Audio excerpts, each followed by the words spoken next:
Good morning बच्चों। शुरू करते हैं आज की क्लास। इन्वेंट्री कंट्रोल हम टॉपिक पढ़ रहे थे, एक बार हल्का सा बैकएंड में आकर के आपको रिवाइज कराता हूँ चीजें। इन्वेंट्री कंट्रोल टॉपिक चल रहा था और उसमें हम क्या देख रहे थे? Factors affecting the level of inventory. Factors affecting the level of inventory, जहां पे हमने बच्चों 4 फैक्टर्स देखे थे जो ये डिसाइड करते हैं कि इन्वेंट्री का लेवल कितना होगा, कम होगा या ज्यादा होगा। और जस्ट हेडिंग गो थ्रू कराता हूं आपको। Policy on the level of customer service. अगर आप चाहते हो आपके कस्टमर को सेटिस्फाई करना, आपकी पॉलिसी है, तो आप ज्यादा स्टॉक लगाएंगे। और अगर आपको कोई फर्क ही नहीं पड़ता कि आपका कस्टमर सेटिस्फाई हो या नहीं, देन आप नहीं लगाएंगे स्टॉक। कम स्टॉक में भी काम चला लेंगे। नेक्स्ट है एक्यूरेसी इन सेल्स फोरकास्ट। अगर आपकी सेल्स की फोरकास्टिंग बहुत एक्यूरेट होगी तो उस केस में क्या होगा बच्चों? कम स्टॉक में भी आप काम चला लेंगे, अदरवाइज आपको ज्यादा स्टॉक लगाना पड़ेगा। आपका डिस्ट्रीब्यूशन सिस्टम बहुत फास्ट है तो कम स्टॉक में मैनेज कर लेंगे, अदरवाइज ज्यादा स्टॉक मेंटेन करना पड़ेगा। कॉस्ट ऑफ इन्वेंट्री अगर आपकी ज्यादा आती है तो स्टॉक कम लगाएंगे और कम आती है तो। फिर हम एक एडिशनल टॉपिक करके पढ़ रहे थे, आई थिंक पिछले 2 या 3 क्लास में हम वही पढ़ रहे हैं, ठीक है ना। और उसमें हमने इन्वेंट्री को कंट्रोल करने की आई थिंक 5 हमने टेक्निक देखी है। पहला JIT, जस्ट इन टाइम। दूसरा ABC, always best control analysis. तीसरा काइजन। चौथा लीन मैन्युफैक्चरिंग हमने पढ़ा। और 5वां हमने 6 सिग्मा। और 6 सिग्मा के बारे में मैं आपको पढ़ा तो चुका ही था और उसके बारे में एक वीडियो भी मैंने आपको शेयर की थी, है ना, जहां पे उन्हीं का बंदा वो अपनी ऑर्गेनाइजेशन के बारे में बता रहा था, है ना। मैंने आपको बोला था कि मैं एक वीडियो आपके साथ और शेयर करूंगा कि मुंबई डब्बा वालों की वर्किंग कैसी रहती है, क्या रहती है ना। एक बार वो देख लेते हैं, देन आज हम क्या करेंगे, लास्ट P पे मूव ऑन करेंगे जो कि है प्रमोशन। वो भी एक इस चैप्टर का काफी इंपॉर्टेंट पार्ट है, मेजर पार्ट है इनफैक्ट। बात समझ में आ रही है आपको? तो शुरू करूं बच्चों? एक वीडियो के साथ आज की क्लास को क्या करता हूं, शुरू करता हूं।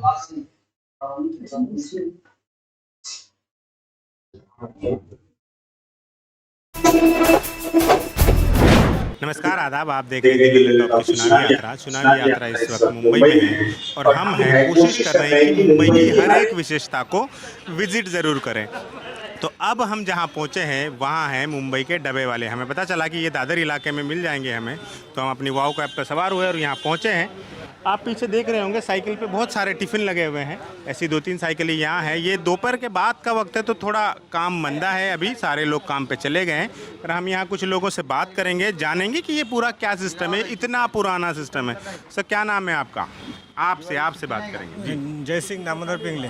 जय सिंह नाम है यहाँ। हाँ, क्या सिस्टम है आपका पूरा डब्बे का? कैसे काम होता है, कैसे टिफ़िन उठाते हैं आप ये सब? हम लोग सब डब्बे सुबह 9 बजे से कलेक्ट करना चालू करते हैं। अच्छा, 9 बजे से शाम के 5 बजे तक हमारा 5 साढ़े 5 बजे तक पूरा दिन का शेड्यूल है। शेड्यूल है। हाँ, तो सुबह 9 बजे से 10:30 बजे तक 1-1.5 घंटे में हर एक डब्बे वाले को एक पर्टिकुलर एरिया दिया जाता है। अच्छा, तो उसके एरिया में जितना भी डब्बा रहेगा उसको कलेक्ट करके एक हमारा स्टेशन के आजू बाजू में शॉर्टिंग पॉइंट रहता है। स्टेशन के आजू बाजू में सॉर्टिंग पॉइंट होता है। हाँ, सब स्टेशन के आजू बाजू में शॉर्टिंग पॉइंट रहता है। उधर सब जन आते हैं डब्बा अपने अपने एरिया का लेके। उधर आने के बाद वो डब्बा सब अलग अलग स्टेशन का रहेगा। अच्छा। यानी विरार से लेके चर्चगेट तक और पनवेल से लेके CST तक।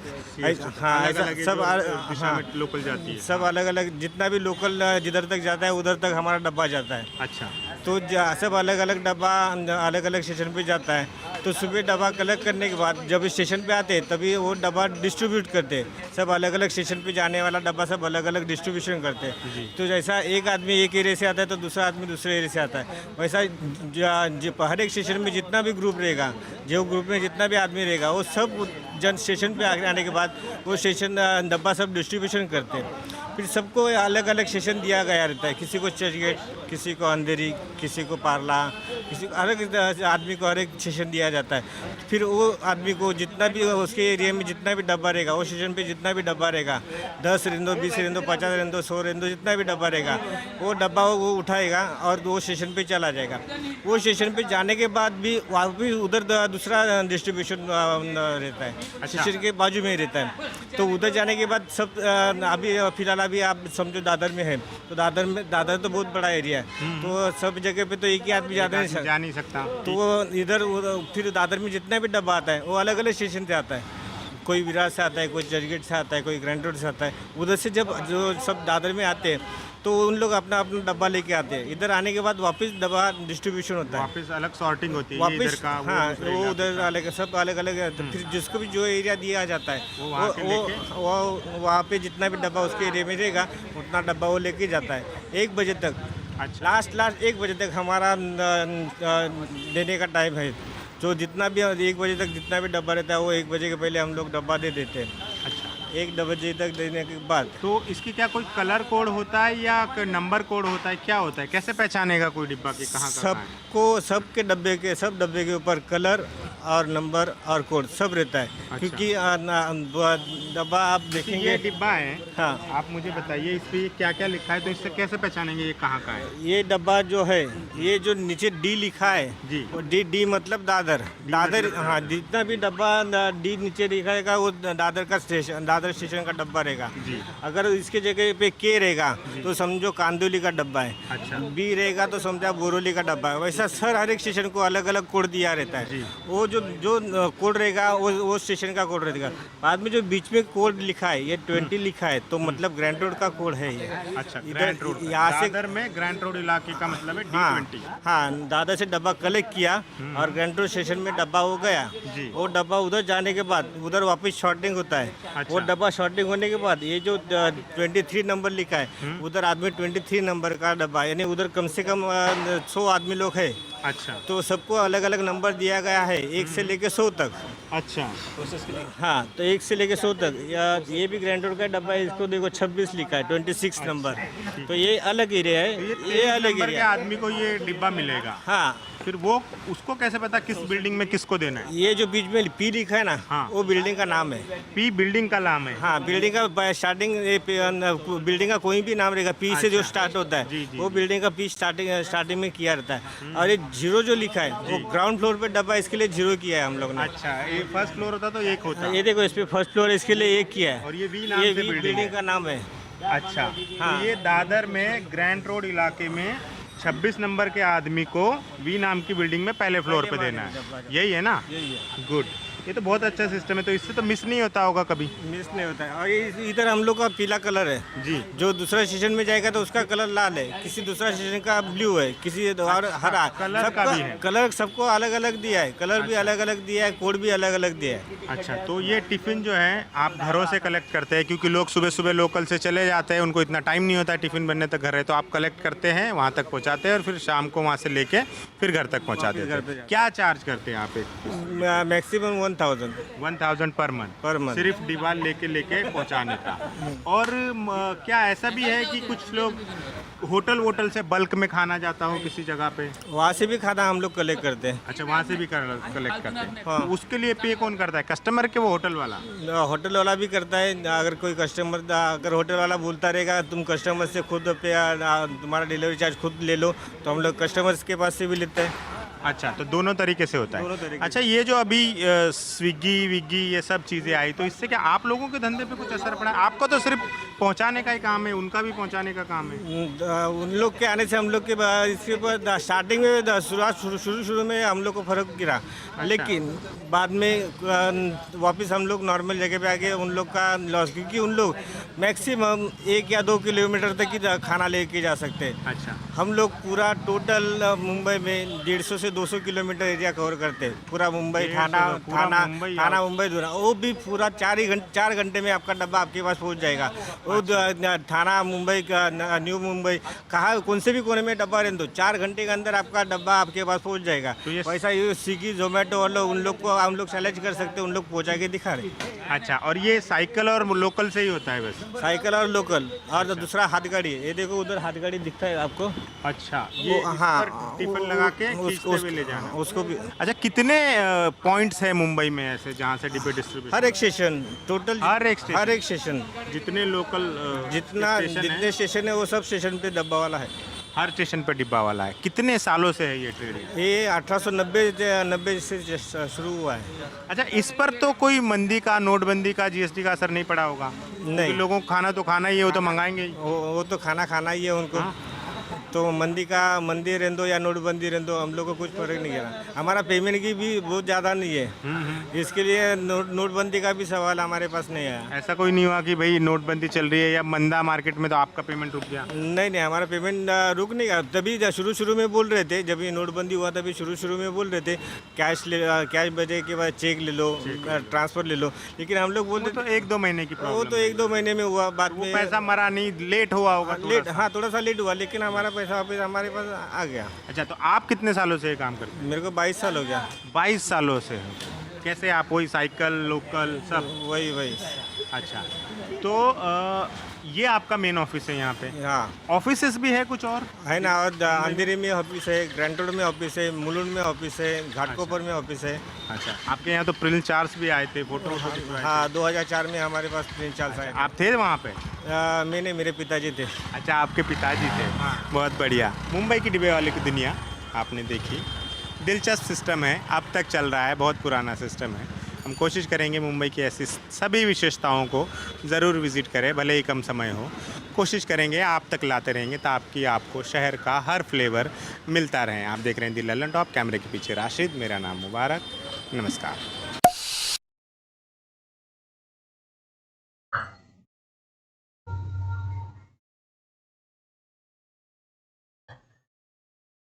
हाँ जी बच्चों, ये सिस्टम को जो इन्होंने इम्प्लीमेंट करके रखा है, उस सिस्टम की जो सबसे बड़ी स्ट्रेंथ है वो है इनका कोडिंग सिस्टम।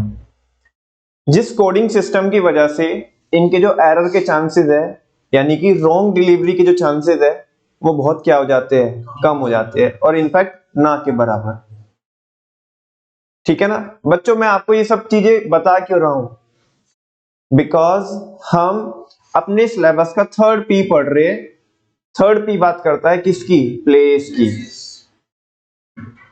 कि सही समय पे सही इंसान को सही जगह पे प्रोडक्ट और सर्विस अवेलेबल हो जानी चाहिए।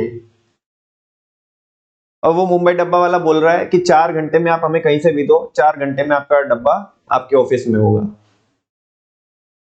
चाहे गैप हो, चाहे 20 किलोमीटर का गैप हो, 40 किलोमीटर का गैप हो, 60 किलोमीटर का गैप हो, और कोई भी टेक्नोलॉजी का यूज नहीं करते, या तो वो साइकिल का यूज करते हैं, लोकल ट्रेन का यूज करते हैं। और लोकल ट्रेन में तुम देखो, मतलब मुंबई में आप देखोगे, कभी यूट्यूब पे निकाल के देखना कितनी भीड़ रहती है। इंसान अगर एक बार ऐसे खड़ा हो जाए ना, तो ऐसे से ऐसे नहीं हो सकता, बस ऐसे ही रहेगा, इतनी भीड़ रहती है। उस केस में भी ये कितना अच्छी सर्विसेज, टाइम बाउंड सर्विसेज क्या करवाते हैं, अपनी प्रोवाइड कराते हैं। ठीक है ना, एक छोटी सी वीडियो और, ठीक है ना, 2 मिनट के लिए, आई थिंक 2-3 मिनट की होगी, ठीक है ना। उसके बाद हम फिर चालू कर रहे हैं प्रमोशन। बच्चों देखो, वो वाली वीडियो थोड़ा मैं ऑनलाइन ही चलाऊंगा, सीधा यूट्यूब से चलाऊंगा, उल्टा सीधा ऐड आएगा तो मेरे को मत बोलना, ठीक है ना। अच्छा तुम, हाँ जो आपस में करने का तुम आपस में कर लेना।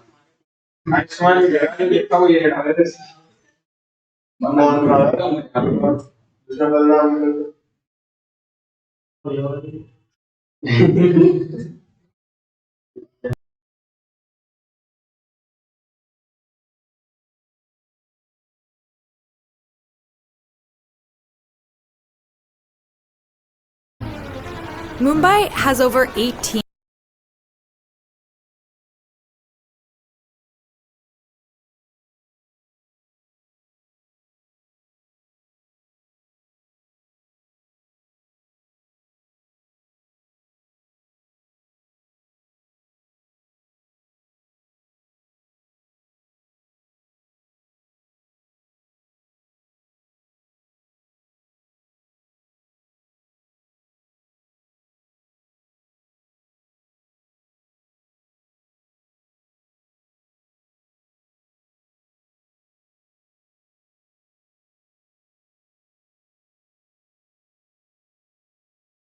Mumbai has over 18 million people.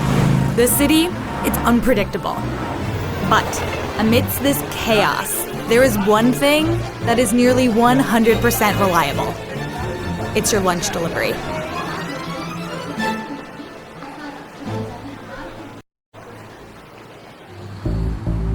The Dabbawallas of Mumbai are an institution. A Dabbawalla is a guy who delivers homemade lunches.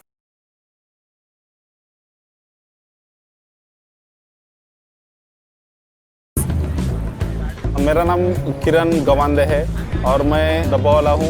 Business में ज्वाइन किया और तब से मैं 12-13 साल से काम कर रहा हूँ। खाली बॉम्बे में हम रोजाना 2 लाख डब्बा पहुँचाने का काम, खाली साइकिल और ट्रेन ये दोनों चीज़ों से मिलके डब्बा पहुँचाने का काम करते हैं। This is how the system works. The Dabbawalla comes to your home and picks up your lunch. He goes to the train station where all the other lunches are. They are sorted and then delivered out into the city to be dropped off at your office. You eat it, the Dabbawalla comes, picks it up, and brings your lunchbox back home. That's the key word, home. These aren't takeout delivery guys. They're delivering you a meal straight from your kitchen. This system, while seemingly rudimentary, has been recognized as one of the most efficient logistics systems in the world. Dabbawallas have an accuracy of 99.99% in their deliveries. Per million transactions, less than 4 mistakes are made. तो सबसे important चीज़ होती है कि जिस डब्बे के ऊपर जो कोड होता है, कोड में क्या होता है कि मतलब कुछ आंकड़े डाले जाते हैं, कुछ कलर कॉम्बिनेशन होता है। गलती मतलब कि कोड डब्बे के ऊपर इतना परफेक्ट डाला हुआ है कि उससे गलती होने की कोई संभावना ही नहीं है। Crisscrossing side streets on bikes, balancing trays that weigh almost 150 pounds on their head, this group of 5,000 men, they help define the city. Bombay में कम से कम उसको 125 साल हो गए। ये सिस्टम और किसी दूसरे जगह पे नहीं चालू। थोड़ा सा हार्डवर्क तो है, तो आदमी मतलब थोड़ा सा थकता है, लेकिन क्या वो अगले दिन वापस एक नए जोश से स्टार्ट हो जाते हैं। These guys are out there 6 days a week, monsoon or shine. Life in Mumbai, it can be chaotic. Your train might be late, your power might go out, but damn it, your lunch will be on time.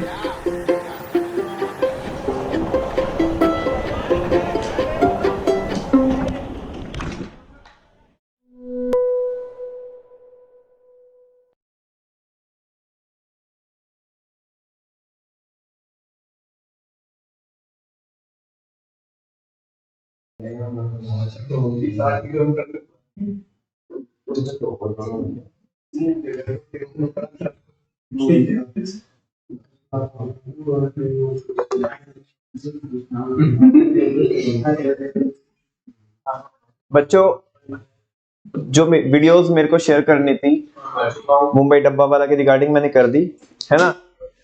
एक और video है, वो मैं class में नहीं दिखाऊंगा, वो मैं ऑलरेडी उसका जो लिंक है वो टेलीग्राम चैनल पे शेयर कर चुका हूं, ठीक है ना। आप उस वीडियो को जरूर देखिएगा, ठीक है ना, और इनके बारे में, इस ऑर्गेनाइजेशन के बारे में समझिएगा, ठीक है ना। और without wasting any more time अब हम शुरू करते हैं बच्चों। वैसे अभी तक भी वेस्ट नहीं किया, ठीक है ना। अभी शुरू करते हैं हम क्या, promotion. Are you guys ready? Shall we start now? चलो बच्चों शुरू करते हैं। Last P of this chapter that is called as promotion, ठीक है ना। क्या होता है बच्चों प्रमोशन? पहले भी हमने देखा है प्रमोशन क्या होता है, मेजर पार्ट होता है, मेजर एलिमेंट होता है। वेरी गुड, हाँ जी बिल्कुल, हाँ। फोर्थ पी होता है, बहुत अच्छी बात कही आपने। किसी प्रोडक्ट को प्रमोट करना प्रमोशन होता है। 5 तरीके से प्रमोशन होते हैं। अच्छा चलो, बहुत अच्छी बातें कर रहे हो आप। हाँ जी, प्रमोशन वो सारी एक्टिविटीज, वेरी गुड, बिल्कुल सही कह रहे हैं वर्मा जी, वो सारी एक्टिविटीज जो कस्टमर को हमारे प्रोडक्ट के बारे में क्या करती है, इन्फॉर्म करती है और उन्हें परसुएड करती है कि आप वो प्रोडक्ट क्या कर ले, बाय कर ले, उन्हें मोटिवेट करती है, ठीक है ना। यानी कि एक कॉल टू एक्शन क्या करती है, जनरेट करती है। प्रमोशनल एक्टिविटीज जो होती है, प्रमोशनल एक्टिविटीज दो काम करती है बच्चों, एक तो अवेयरनेस डालने का काम करती है और दूसरा कॉल टू एक्शन क्या करती है, जनरेट करती है। ठीक है ना, उन जो भी एक्टिविटी ये दो काम करती है उसको बोलेंगे हम प्रमोशनल एक्टिविटीज, और यही प्रमोशन है। प्रमोशन वो सारी एक्टिविटीज होती है जिनसे हम अपने प्रोडक्ट के बारे में टारगेट ऑडियंस को बता सके और एक कॉल टू एक्शन जनरेट कर सके। उसको सिंपल शब्दों में यहाँ पे उन्होंने बोला है, जो भी मैंने दो चीजें बोली awareness plus call to action, उसको बहुत सिंपल शब्दों में उसने यहाँ पे बोला है। मैं पढ़ता हूं बच्चों, पहला बुलेट थोड़ा जनरल है और सेकंड में लिखा हुआ है, promotion is the fourth major element of the marketing mix. Promotion क्या है, एक मेजर एलिमेंट होता है मार्केटिंग मिक्स का, है ना।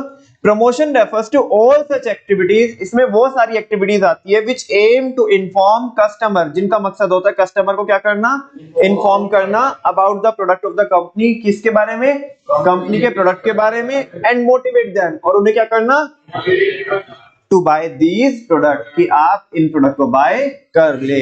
अगर आप इसको बहुत मतलब थोड़े से टेक्निकल शब्द यूज करोगे, लेकिन इस अगर डेफिनेशन को आप नैरो करना चाहो तो ये वही है जो शुरू के वर्ड है, जहां पे इन्फॉर्म करने की बात कर रहे हैं, यानी कि वहां पे अवेयरनेस जनरेट कर रहे हैं। क्या जनरेट कर रहे हैं, अवेयरनेस। और जहां पे उसे मोटिवेट करने की बात कर रहे हैं, किसकी बात कर रहे हैं बच्चों, मोटिवेट करने की बात कर रहे हैं, वो है कॉल टू एक्शन। क्या है, कॉल टू एक्शन, यानी कि हम सामने वाले से वो कराना चाहते हैं जो हम चाहते हैं। और हम क्या चाहते हैं एज अ मार्केटर,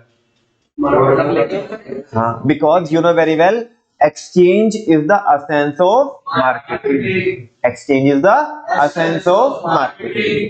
बात करते हैं बच्चों किसकी, प्रमोशन मिक्स की। प्रमोशन मिक्स में वो सारी एक्टिविटीज या वो सारे डिसीजंस आते हैं जो हमने किसके रिगार्डिंग लिए होते हैं, प्रमोशन के रिगार्डिंग लिए होते हैं। और सारे बच्चों को पता है कि 5 एक्टिविटीज होती है अपने प्रोडक्ट को क्या करने के लिए, प्रमोट करने के लिए। 5 तरीके आप बोल सकते हो, ठीक है ना। और उनको हमने पहले भी देखा है, पाप को पब्लिक में सेल करेंगे, P for personal selling, once again P for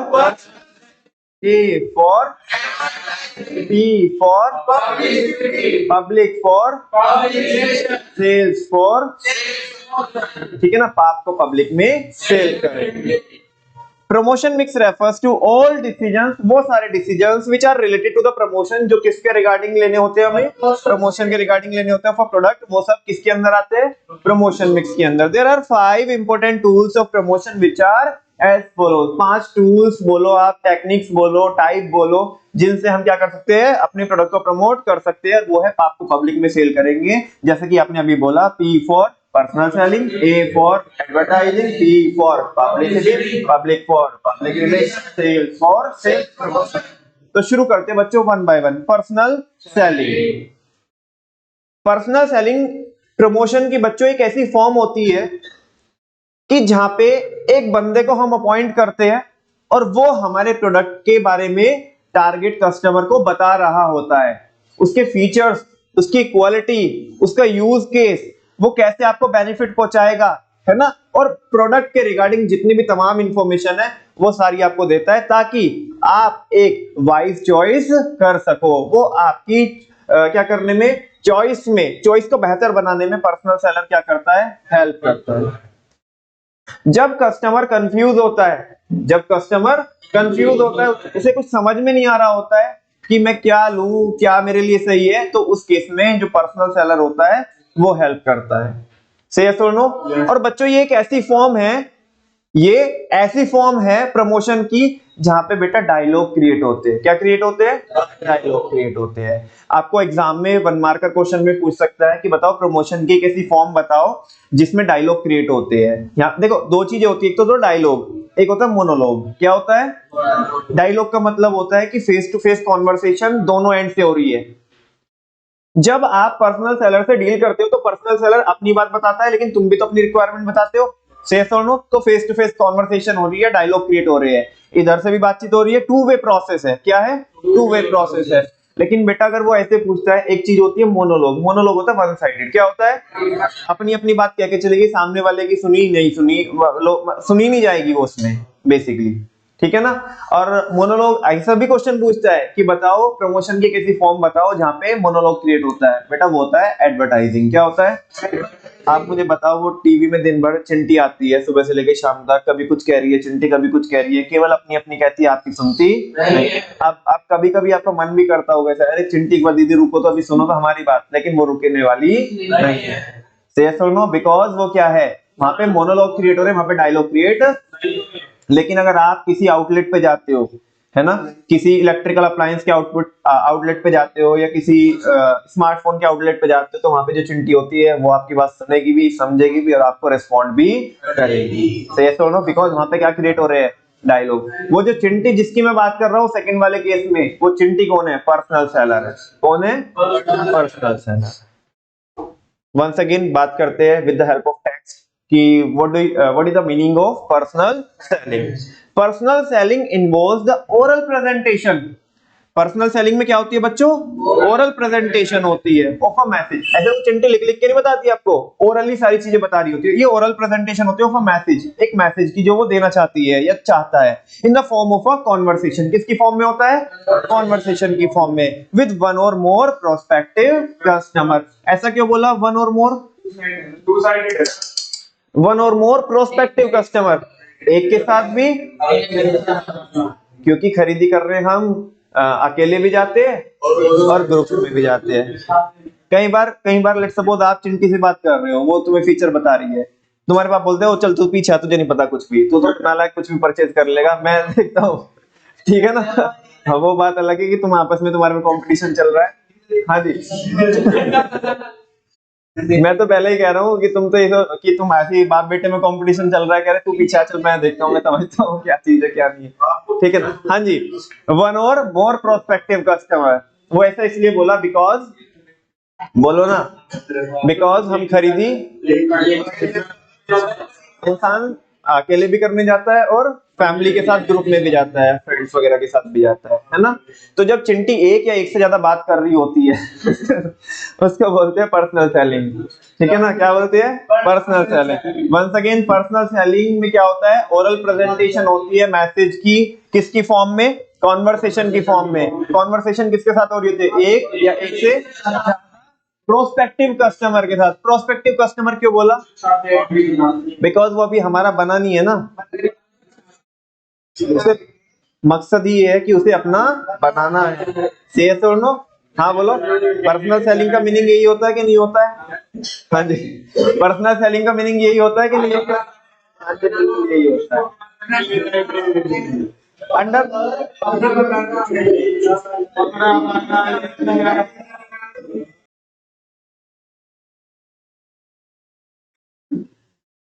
under personal selling companies appoint sales person. कह रहे हैं कि पर्सनल सेलिंग में कंपनी क्या करती है? सेल्स पर्सन को अपॉइंट करती है, हु कॉन्टैक्ट प्रोस्पेक्टिव बायर, जो किसको कॉन्टैक्ट करते हैं? प्रोस्पेक्टिव बायर्स को कॉन्टैक्ट करते हैं, टू क्रिएट प्रोडक्ट अवेयरनेस, ताकि हम प्रोडक्ट की अवेयरनेस क्रिएट कर पाए, and preferences to make the sale, ठीक है ना। और हम प्रेफरेंसेस क्रिएट कर पाए अपने प्रोडक्ट के लिए, ताकि क्या हो जाए? सेल हो जाए। क्या हो जाए? बच्चों, पास्ट में भी मैंने आपको एक एग्जांपल दिया था कि जितनी भी साड़ीज होती है ना, वो मॉल में नहीं बिकती, बिकॉज मॉल में ये वाली जो फॉर्म रहती है ना प्रमोशन की, ये प्रेजेंट नहीं होती। और विदाउट, जब तक सामने वाला पर्सनल सेलर उसे मम्मी के मन में, बिल्कुल सही बात है कि पहन के ना दिखा दे तब तक। हाँ जी, मैंने आपको एक इरफान खान की एक वीडियो भी दिखाई थी ना, मैंने आपको किसी और टॉपिक पे दिखाई थी। हाँ जी, कौन से वाली? जब कंज्यूमर इरेशनल होता है, इग्नोरेंस होता है, 11th क्लास में दिखाई थी। और इरफान खान को लहंगा पहन के दिखाता है, आई थिंक अंग्रेजी मीडियम में है वो। हाँ जी, तो मैं बोल रहा था बच्चों, पता नहीं क्या बोल रहा था मैं, तुमने बीच में कोई तो दूसरा स्टेटमेंट बोला। हाँ, याद आया मेरे को कि जब तक पर्सनल सेलर वो साड़ी को मम्मी के मन में ना भर दे पूरा कि जी इसके जैसी दूसरी तो कोई है ही नहीं, ठीक है ना, जब तक ये फर्म बिलीव ना करवा दे तब तक मम्मी उसे खरीदने वाली नहीं है। अंत में चलते चलते वो बोल दे भैया पहन के भी दिखा दो इसे, ठीक है ना। हाँ जी, ये क्या है बच्चों? Personal selling. ठीक है ना? आई होप आपको पर्सनल सेलिंग के बारे में पता चला होगा। अब देखते हैं, टॉपिक है features of personal selling. Personal selling के क्या क्या फीचर्स होते हैं? पहला फीचर है बच्चों पर्सनल फॉर्म। ये कैसी फॉर्म होती है? Personal form. ये इसलिए बोलते हैं बिकॉज यहाँ पे फेस टू फेस कॉन्वर्सेशन हो रही है, और जो पर्सनल सेलर होता है ना बच्चों, जो कौन होता है? Personal seller. वो क्या करता है? डायरेक्ट रिलेशनशिप मेंटेन करता है किसके साथ? कस्टमर, प्रोस्पेक्टिव कस्टमर के साथ। किसके साथ? मैं आपको बताता हूँ बच्चों, इसका प्रैक्टिकल एग्जांपल देता हूँ मैं आपको कि ये पर्सनल फॉर्म क्या होती है। हमारे यहाँ पे कई सारे लड़के काम करते हैं, और जो हमारे यहाँ पे बहुत पुराने, बहुत पहले से कस्टमर आते हैं, बहुत पहले से, मतलब 20 साल से, 25 सालों से जो कस्टमर आते हैं, ठीक है ना, वो, और जो हमारे यहाँ पे जो पुराना स्टाफ है, मतलब 4-5 लड़के ऐसे हैं हमारे यहाँ पे जो बहुत पुराने से पहले से काम करते हैं। तो जो कस्टमर आता है ना, कभी भी वो दूसरे को कभी, मतलब अगर हम ही कोई दूसरे बंदे को अलॉट करते हैं उसे कि तू पसंद करा दे भाई इसको, तो नहीं करेगा। वो बोलेगा कि वो दूसरे वाले भैया कहाँ पे है, उन्हें नाम भी पता रहता है, और वो आते के साथ ही उन्हीं को क्या करते हैं, बुलाते कि भैया आप आ जाओ, इनको नहीं पता हमारी पसंद और नापसंद के बारे में। और कई बार ऐसा होता है कि अगर वो नहीं होता, कोई स्टाफ हमारा उस दिन पे अवेलेबल नहीं होता, तो वो चले भी जाते, कह रहे कि अच्छा भैया कल आ जाएंगे। हाँ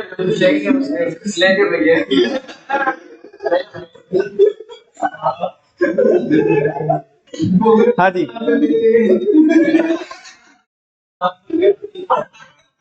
चलो अब देखो, कहने के लिए तो बहुत कुछ है, लेकिन मुझे टॉपिक पढ़ाना है।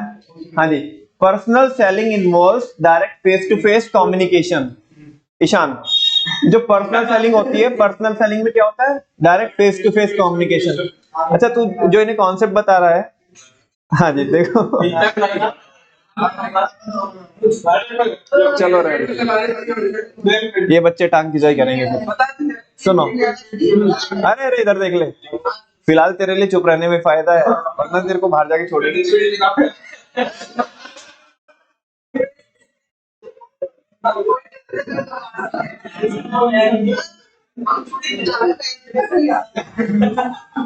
Personal selling involve direct face to face communication. Personal selling में क्या होती है? Direct face to face communication होती है। किसके बीच में? सेलर के बीच में। और ये जो सेलर है, ये कौन से सेलर की बात? पर्सनल सेलर की बात कर रहा है। किसकी बात कर रहा है? अच्छा, पर्सनल सेलर बच्चों हमारा स्टाफ भी हो सकता है, हम खुद भी हो सकते हैं। से यस और नो? ठीक है ना? और मैं बता रहा हूँ, सुनो ध्यान से सुनो, सबसे बड़ा पर्सनल सेलर तो जो ओनर होता है वही होता है। क्यों नहीं? मैं इसका रीजन बता रहा हूँ आपको। जब भी कस्टमर किससे हैंडल नहीं हो पाता, हमारे स्टाफ से हैंडल नहीं हो पाता, उठ के मालिक को ही आना पड़ता है। और पता है, कस्टमर कई बार उल्टा सीधा भी बोलता है, भैया तुमने कैसे वाहियात स्टाफ रखा है, इन्हें तो नींद आ रही है, ये दिखाई नहीं रहे, ये नाटकबाजी कर रहे हैं, ये तो तुम्हें लुटवाएंगे, ये बेचना ही नहीं चाहते हैं, ये दिखाई नहीं रहा है कुछ। ठीक है ना? इसने अब से मैं इसे कुछ पे कुछ बताई जा रही हूँ कि मेरे को ये चाहिए, मेरे को वो चाहिए, पता नहीं मैं कहती कुछ और हूँ, वो लाता कुछ और। और उस केस में जो पर्सनल सेलिंग काम, अरे उस केस में जो पर्सनल सेलिंग काम करती है, वो ओनर की पर्सनल सेलिंग काम करती है। कई बार ऐसा होता है कि कस्टमर को इस चीज का भी रहता है कि ओनर आकर के खुद हमें अटेंड करे। इस चीज का बहुत फर्क पड़ता है। बहुत सारे कस्टमर जो वापस जा रहे होते हैं, ओनर उठ करके आ जाए और उन्हें हैंडल कर लेना, उन्हें अटेंड कर ले कस्टमर को, है ना? तो जो 1 रुपए का सामान नहीं लेके जाने वाला था, वो अच्छी खासी परचेजिंग करके जाता है ना? क्योंकि ओनर की पर्सनल स्किल्स अलग ही होती है, सेलिंग स्किल्स अलग ही होती है, because he is the owner, he और शी इज द ओनर। ठीक है? हाँ जी, सुनो, तो पर्सनल सेलिंग है। पर्सनल, भाई बातें मत करो बीच में। पर्सनल सेलिंग जो मैं आपको एनालाइज करा रहा हूं, उसको उस पे बातचीत करो ना, आपस में बातचीत मत करो।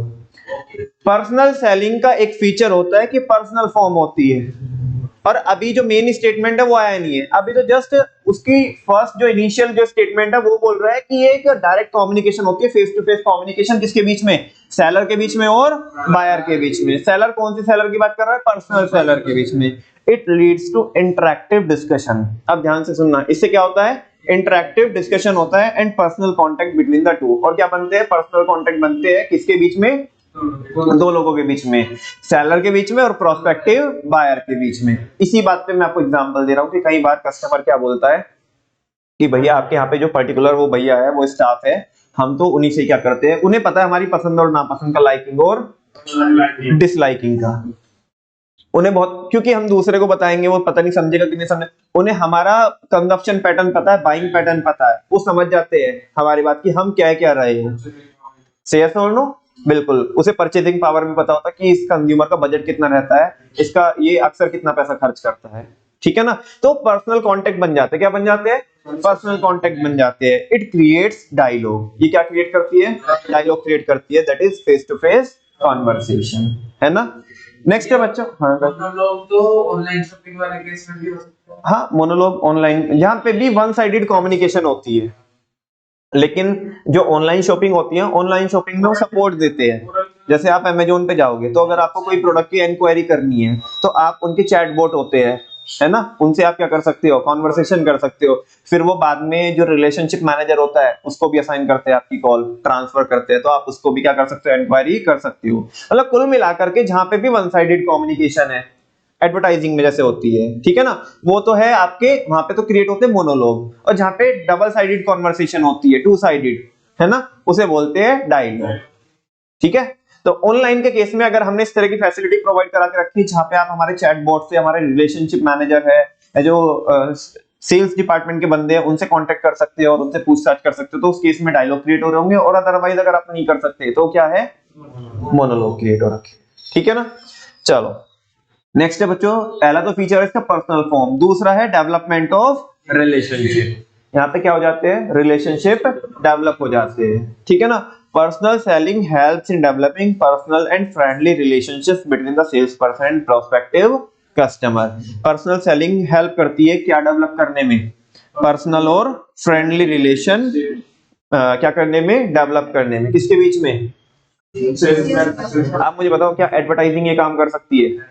सुनो ना, एडवर्टाइजिंग कस्टमर को आपके शोरूम, आपके आउटलेट तक लाने का काम कर सकती है। से यस और नो? वो रिलेशनशिप डेवलप नहीं करती। बात समझ में आ रही है? रिलेशनशिप जो डेवलप करेगी वो भी पर्सनल रिलेशनशिप की बात कर रहा हूं मैं, ठीक है ना। ऐसे जैसे मैंने आपको एक सैमसंग गाइड दिखाया था, उससे रिलेशनशिप कंपनी के बीच में और कस्टमर के बीच में रिलेशनशिप क्रिएट हो सकती है उस एडवर्टाइजिंग से। लेकिन एक्चुअली में प्रोडक्ट टू प्रोडक्ट बिल्कुल स्पेसिफिक होकर के जो रिलेशनशिप डेवलप होगी वो पर्सनल सेलर के थ्रू ही होगी, ठीक है ना। Such a healthy relationship has an important place in sales. कह रहे कि किसी भी सेल्स को करने के लिए वो हेल्दी रिलेशनशिप एस्टैब्लिश होना बहुत जरूरी होता है, ठीक है ना। ट्रस्ट चाहिए, क्या चाहिए, कि सामने वाला जो हमें बोल रहा है वो हमारे फायदे के लिए बोल रहा है, हमारी वो चॉइस को बेटर करने के बारे में बात कर रहा है, वो चीज एक कस्टमर को चाहिए होती है। से यस और नो? और वो सेल्स करने में क्या है, बहुत बहुत जरूरी होता है। अभी तुम देखो, आज कोई भी, अगर तुम्हें कोई भी थर्ड पार्टी, कोई भी ऐसे न्यूट्रल चलता फिरता बंदा तुम्हें बोले कि ये प्रोडक्ट खरीद लो, क्या तुम खरीद लोगे? है ना। और लेट सपोज अगर मैंने आपको किसी चीज के लिए रिकमेंड किया है, जो कि मैं करूंगा नहीं, अगर मैंने आपको किसी चीज के लिए क्या किया है, रिकमेंड किया है, तो आप एटलीस्ट उसके बारे में एक बार तो सोचोगे कि नहीं सोचोगे। और अगर वही बात अगर कोई एक चलता फिरता बंदा बोले तो शायद आप उसकी बात सुनो भी ना, है ना। मैटर क्या करता है, मैटर करता है कि रिलेशनशिप, ट्रस्ट। बात समझ में आ रही ना, कि आपके बीच में और हमारे बीच में कैसी रिलेशनशिप है ना, वो ट्रस्ट है या नहीं। से यस और नो? तो वो पर्सनल सेलर उसी को तो क्रिएट करता है।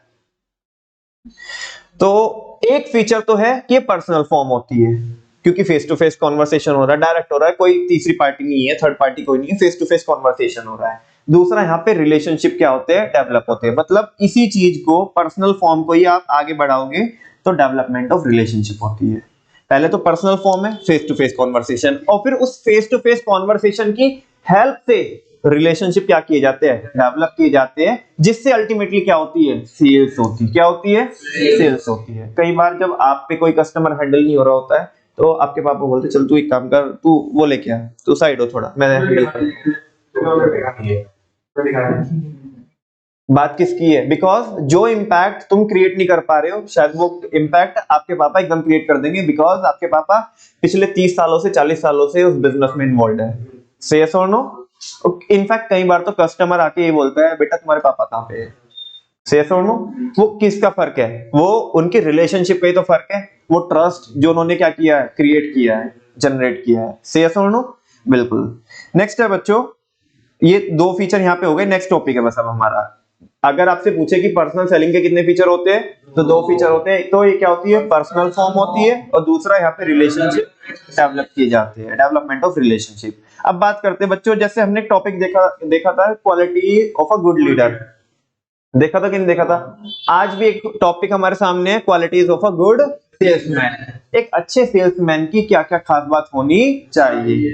जो बच्चे अपने आउटलेट्स पे, अपने शोरूम वगैरह पे क्या करते हैं, डीलिंग करते हैं और कस्टमर के साथ वो करते हैं, रिलेशनशिप मेंटेन करते हैं, अगर उन्हें लगता है कि उनके अंदर जो हम क्वालिटीज आज पढ़ने वाले, समझने वाले, उनमें से कोई कमी है, तो आज वो क्वालिटी अपने मन में और दिमाग में जरूर लेके जाइएगा और उसको प्रैक्टिस कीजिएगा, ताकि आप कस्टमर को क्या कर पाए, अच्छे से हैंडल कर पाए। ठीक है ना? The essential qualities of a good salesman are described below. एक सेल्समैन के अंदर क्या क्या खास बात होनी चाहिए जब वो कस्टमर के साथ डील कर रहा होता है ना, उस टाइम पे उसको क्या चीजें लगेगी, है ना, वो हम यहाँ पे देखते हैं। पहली क्वालिटी है वो नॉलेजेबल होना चाहिए। क्या होना चाहिए? जो प्रोडक्ट में वो डील कर रहा है और उसके प्रोडक्ट के कॉम्पिटिटर कौन है, मार्केट में उस प्रोडक्ट के रिगार्डिंग क्या चल रहा है, क्या इनोवेशंस हो रहे हैं, क्या नया आ रहा है, क्या पुराना हो चुका, क्या फैशन चल रहा है, क्या ट्रेंड चल रहा है, वो सारी नॉलेज होनी चाहिए। अगर तुम्हें तुम्हारे प्रोडक्ट के बारे में नॉलेज नहीं है, कस्टमर बोलेगा तुम समझ नहीं पाए, तुम्हें नॉलेज नहीं है, तुम बता ही नहीं पा रहे हो, है ना, तो आप अपने प्रोडक्ट को कस्टमर के मन में नहीं भर सकते। तो आपको आपके प्रोडक्ट के बारे में क्या होनी चाहिए, नॉलेज होनी चाहिए, है ना, कंप्लीट नॉलेज होनी चाहिए। क्या उसका यूज केस है, कैसे उसे यूज किया जाता है, उससे आपका बेनिफिट क्या होगा। अगर आपने नहीं यूज किया तो उसे ये भी रियलाइज कराना है कि तेरी जिंदगी अधूरी रह जाएगी, है ना। नमन भैया कमाल करते हो आप। जब आप इकोनॉमिक्स पढ़ाते हो तो आप बोलते हो कि इकोनॉमिक रिफॉर्म से क्या किया गया, कंज्यूमरिज्म को स्प्रेड किया गया। आज आप बोलते हो कि आपको क्या करना पड़ेगा, आपके प्रोडक्ट को मन में भरना पड़ेगा। बेटा दोनों के क्या है, दोनों सब्जेक्ट के पढ़ने के क्या है, एंगल अलग अलग है। वहां पे हम उसी रेस्पेक्ट में बात कर रहे थे कि जिनकी जरूरत भी नहीं थी, हमें वो चीज भी सर्व की गई। ठीक है ना। यहाँ पे बात ही हम इसकी कर रहे हैं कि भले ही जरूरत ना हो, क्योंकि पढ़ क्या रहे हैं, मार्केटिंग पढ़ रहे हैं। क्या पढ़ रहे हैं, मार्केटिंग पढ़ रहे हैं। तो जिस चीज की भले ही जरूरत नहीं, क्योंकि अगर आप एज अ मार्केटर काम कर रहे हो तो भले ही तुम इस एंगल से नहीं देखोगे कि सामने वाले को कि उसकी इस टाइम पे जरूरत हो रही है कि नहीं हो रही है, तुम्हें उसकी जरूरत क्या भी करनी है, क्रिएट भी करनी है एज अ मार्केटर। से सुनो, तो आपको एक अच्छा सेल्समैन बनने के लिए, एक सेल्स पर्सन बनने के लिए आपके अंदर क्या होनी चाहिए, नॉलेज होनी चाहिए। अ good salesman should have wide knowledge. उसको वाइड नॉलेज होनी चाहिए अबाउट द प्रोडक्ट। किसके बारे में, प्रोडक्ट के बारे में, उसकी यूटिलिटी के बारे में कि वो आपको क्या बेनिफिट जनरेट करके देगा, कंपनी के बारे में, कस्टमर के बारे में भी क्या होनी चाहिए, नॉलेज होनी चाहिए, एंड सेलिंग टेक्निक्स के बारे में भी क्या होनी चाहिए, नॉलेज होनी चाहिए कि इस कस्टमर को ऐसे नहीं ऐसे हैंडल किया जाएगा। जब आप अभी आगे खैर आएंगे, आगे पॉइंटर्स आएंगे। जब आप पब्लिक डीलिंग करते हो तो बहुत सारे लोगों से आपको सामना करना होता है, बहुत सारे लोगों को फेस करना होता है। बहुत प्यारे प्यारे से कस्टमर भी आते हैं जो बहुत पोलाइट होते हैं, जो बहुत आराम से बात करते हैं, है ना। बहुत ऐसे भी कस्टमर होते हैं जो बहुत रूडली क्या करते हैं, आपके साथ बिहेव करते हैं, है ना। उनकी भाषा थोड़ी क्या होती है, हाँ मतलब जैसे जिस एरिया से हम बिलोंग करते हैं तो वहां पे तो थोड़ी जब ऐसे बोल देना कि खड़ी भाषा बिल्कुल, है ना, जो बिल्कुल सीधी। तो ऐसे नहीं क्या होता कि कई बार क्या होता है कि कई बार कस्टमर बिल्कुल अलग ही टोन में जा रहा है और तुम उससे पोलाइटली डील कर रहे हो, तो कस्टमर कई बार सर पे चढ़ जाता है, बिल्कुल, है ना। कई बार ऐसा होता है कि अगर तुमने वही वाली टोन एक पोलाइट जो कस्टमर है उसके साथ तुमने यूज कर ली, बेचारा वो तो डर ही जाएगा, कह रहे भैया मैं तो बात तो कर रहा हूँ, आप तो यार धमका रहे हो, ठीक है ना, बिल्कुल। तो बेटा एक सेल्समैन के अंदर बहुत सारी क्वालिटी होनी चाहिए। तो जिन पॉइंटर्स की मैं बात कर रहा हूँ वो आगे भी आएंगे, वन बाय वन देखते हैं।